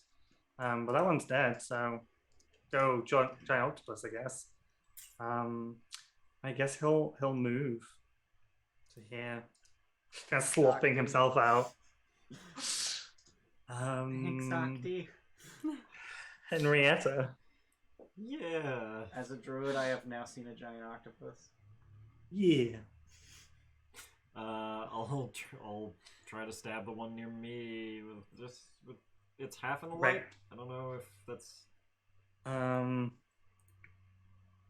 I will say that he is in the light enough because it's in the, like, if those two edges are the ones that are kind of in the light, it's closest to that edge. Fair It's enough. fine. It's in the light. Cool. Yeah, he definitely snuffs it. Cool. Good job. Thanks. I'm gonna die. Yeah, we're moving. We're doing good. I We're think. trying. I'll move over here. Actually, no, I'm not. What the fuck am I doing? I have lost it. No, I'm good. The end. I don't want to be. I don't want to be in melee. I just happen to have a rapier. The end. Bang. Bang. You done? Yeah, sorry. Okay. Die. So yeah, I guess these two are going to attack you with advantage. Yep. You're not gonna die. 19 to hit for 2 piercing Oh, damage. thank God. And advantage on the save against poison. Yeah. Nice work. Crit. So next one is only an 8 to hit, so misses even with Sick. advantage. You're Yeah. fine. I have 2 Um, hit points. You're fine. And those are the only 2 that are left, so that was it for their turn. Callan. Probably it for them. We're gonna try Sacred Flame again because this is working for me. Definitely, we're gonna go with the one that's closest to Mert. Do you need to do a concentration save, Ian? Is Fairy Fire concentrate? Yes. Yeah. I Yes. do. It probably is completely irrelevant, but Yeah, I got fine. it. So dex save for Sacred Flame. One of these days it'll hit. 12. Hey! Fails. Hey! It Which takes one are you going for? The northernmost one, the one closest to Mert. 4. 4 points of radiant damage. You Okay. did it. Did it. 4 points of radiator damage. That's Still it. up, but Uh, looking singed. I'm gonna look at 5e. No, because I already have advantage. I'm not gonna waste an inspiration. It's fine. I'm done. Okay. 5e. I'm just gonna swing my quarterstaff with advantage, 2-handed, at a bug. I'm assuming the one to the south of you, because otherwise it would be in dim light. So they're actually giving off light because of Fairy Fire. So I was actually. Oh, going for true. This one. True. Yeah, that's fine. I mean, and that 20 obviously fucking I- crushes I it, and I crit. guess you can. Yeah. But I did a total of 3 damage. You did a total of 3 damage. 4. 4. Wait, it says. Oh, yeah. Yeah, Critical 4. is 3, normal is 1. Yeah. Okay, because if it was 3, it's not dead. If it's 4, it's dead.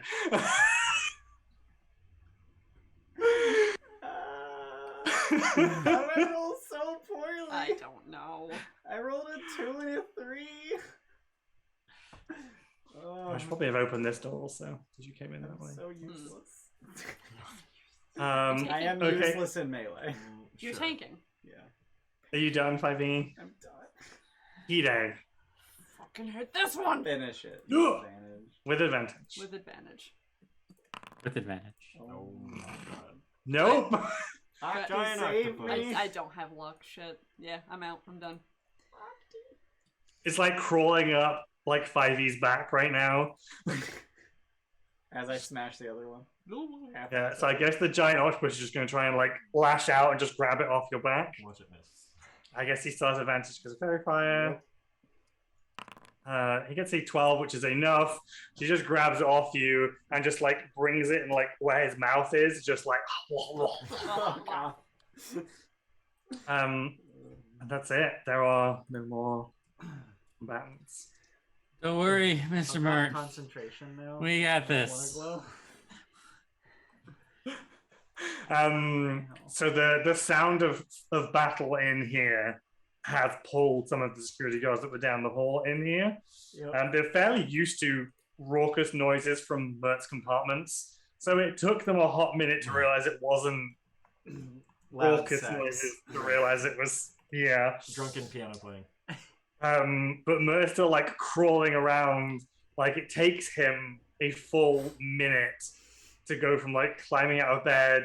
He like tries to like tie his belt, and like obviously doesn't get the belt in the loops and just immediately falls down. And the rapier like falls out of scab and he kicks it, and he has to go and like get it from out of the bed. And like trying desperately to like find himself, and he's like, fuck this, and crawls over towards the wardrobe, opens it up, like dazzling purple light comes out, and he just kind of like throws himself in it, and the doors close. And when they reopen, he's like, so the art here is like he's bald but has a mustache, and he's like in his undergarments, like badly put on. When he comes out, he's like perfectly dressed with a wig and a hat, and like his face is like powdered, and any of the signs of like him being hungover are just gone. Even though he's still like holding his head, he now looks fine, doesn't smell anymore, and he's like, "Oh, you," and points at the robot. You should probably try that. It'll make you feel better. Can I, please? Yeah, go. Oh, and you have a go. I don't care. And he like then like if you're gonna use the cupboard, you can do. I will tell you, if you use the cupboard, you will regain all your hits. Sure. I'm doing that. Yes. Yeah. It is his magical make me feel better cupboard. Where is mine in real life? To recover from hangovers. It's ridiculous. My God. Who puts that in a campaign also? It's like, yeah, I just step in this cupboard for unlimited healing. Jesus. Idiots. By the end of the campaign, we will have that covered. I'm going to refrain for fear of having a wig when I come out. You would have. I was hoping you would, and you would come out with a wig and like really foppish, like balloon shoulders and pantaloons, the white socks and pumps. And then you could say, I feel ridiculous. I mean, if that's how it works, then Henrietta's definitely getting in there. Oh, Yeah, no, for I sure. went in, definitely, 100%. You come out and his clothes are just over the top of your clothes. So for some of you, especially Henrietta, will be a bit weird. The like buttons are like straining on your chest. Fat man in a little coat.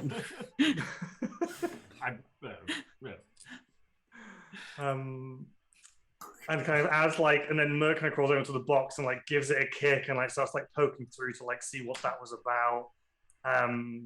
Master Blip also shows up, and basically will begin the investigation into what happened next time. I think. Let you guys get off. But that was session 1, Spelljammer Academy. Woo! We did it! You did it! Woo! We're Spelljammers now. Yeah! I mean, yeah, like we actually like We attuned a sat in fucking the seat, helmet. yeah. Jammed. We gym jammed. We only Did I- failed Jim the Jam. other part. Jam session. Yeah. I'm Yeah. so upset. I have a +4 and a +5, and I rolled a 4 and a 6. I'm a This is flightless life. bird. I'm not meant to fly. I'm a hippo. Octi did MVP. Yeah, he was good. He did a good job. Octi just crawls back in his tank. Yeah, so I actually, we'll cover it Killed next 3 time. of them? Think so? He killed 3 of them. I figured He would did kill help 3 of them. the combat move faster, Yep. at the very least. So that I mean, thank I think you, it helps us fantasy. not die. Yeah. Took some of the pressure off. Yeah. And now I know how to turn into an octopus. You do. I mean, I Helios mean, you also did know that. how to. You probably did anyway. You're on a ship for long enough. You would have stopped, probably done like octopus fishing one night and stuff like it, or squid fishing anyway. Remember when Helios took down a dragon? I do. I As a remember giant it being octopus? redonkulous. Grappled. I also you. remember that dragon breathing fire on you to make you let go. And you were like, how about I don't? How about I don't because I'm in water? And giant octopus has like 50 fucking hit points. Yeah, it's great. No, no, no. Yeah, I feel bad it's not going to keep going. I wish there was a way to continue its existence. Maybe it just lives there. Maybe it'll come help you in the future. Do we want to do plugs, Ian? You Yeah, want good plugs. Thanks for being here, watching us on Twitch. Check us out on YouTube. We are actually putting Spelljammer on YouTube, unlike our other games, which are homebrew, so they're basically unsearchable, and our discoverability is nil, and no one actually watches them. So, if you're watching us on Oh my YouTube, check us God. out on Twitch. We're live every Saturday at 10 a.m. EST, playing Spelljammer. We're also live every Sunday at 12 p.m. EST, playing Trolls for Hire, which is our D&D West Marches campaign with like 15 players or something ridiculous like that. And then we also have Fall of Kings, which is our Call of Cthulhu 7th edition Call of Cthulhu Dark Ages 3rd Edition because they couldn't be bothered to get those edition numbers lined up. Hate it. It's our Call of Cthulhu Dark Ages homebrew game, and that's going to be moving to Wednesday. Wednesday at 6:30. 6:30 p.m. starting on the 12th. Not the 12th. No, we're out of town. Wait, 19th? are we? Join the Discord. We'll let you know. Is it the 19th? Might be. Our next game? Might That's be. a ways off. I'm Yeah. sorry. 16th. 16th? It has goat Wait, for people. Spelljammer? Chowder's right. No, No, for Fall of Kings. For Fall of Kings. Should be 16. Yeah, 16. That's not that far. Yeah, we should be playing next week for the next 4 weeks anyway, and then we'll see after that whether we're doing bi-weekly or Yeah. I think. fortnightly. So this is actually Tim hearing this for the first time.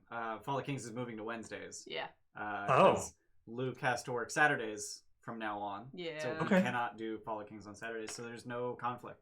Spelljammer's Okay. weekly. And do we want to potentially move into a slightly later slot in the day, or keep it where it is? We can discuss that Sure. asynchronously. Yeah. But yeah, so that's the thing. We have an Instagram and a Twitter. Steph actually posted on Instagram today. I did. Good job. I posted, I haven't posted on Twitter in the months. Bayless art that Tim put on the Dope. the height thing. No, I specifically said this is just for fun, just for us, and now you see it as a It's a promotion. thing. It's a fucking thing. I put no effort into. Perfect. It's great. I love it. I think Yeah. that's it, right? That's pretty much it. Who are we rating, Madam Producer? My wife is on. Ramber streaming. Ramber stream. Rambo streaming. Why aren't you Yeah. watching us? What? I know, a rude. bitch. What the hell? a Everybody bitch. go Amber. No. No, absolutely do not. Don't tell her. She's lovely. Don't tell her anything. Just show up Just show up. and just put staring in chat. Yeah, just some intensifies or something. Intensifies. Whatever you got. Yeah. And we'll see you tomorrow. 5e staring at the sun. Mm-hmm. Weston staring. Oh, I'm Yeah. staring Yeah, at we the got sun. lots of characters who Stairs. like to stare. Yeah. Yeah. It's a very creepy thing. Personally, I That's it. hate stairs. A poor relationship with them. You fell down them 3 Yep. times. Up them. Up Up. them, probably. Thanks for being here. We'll see you next time. Bye. Bye. Bye. Goodbye.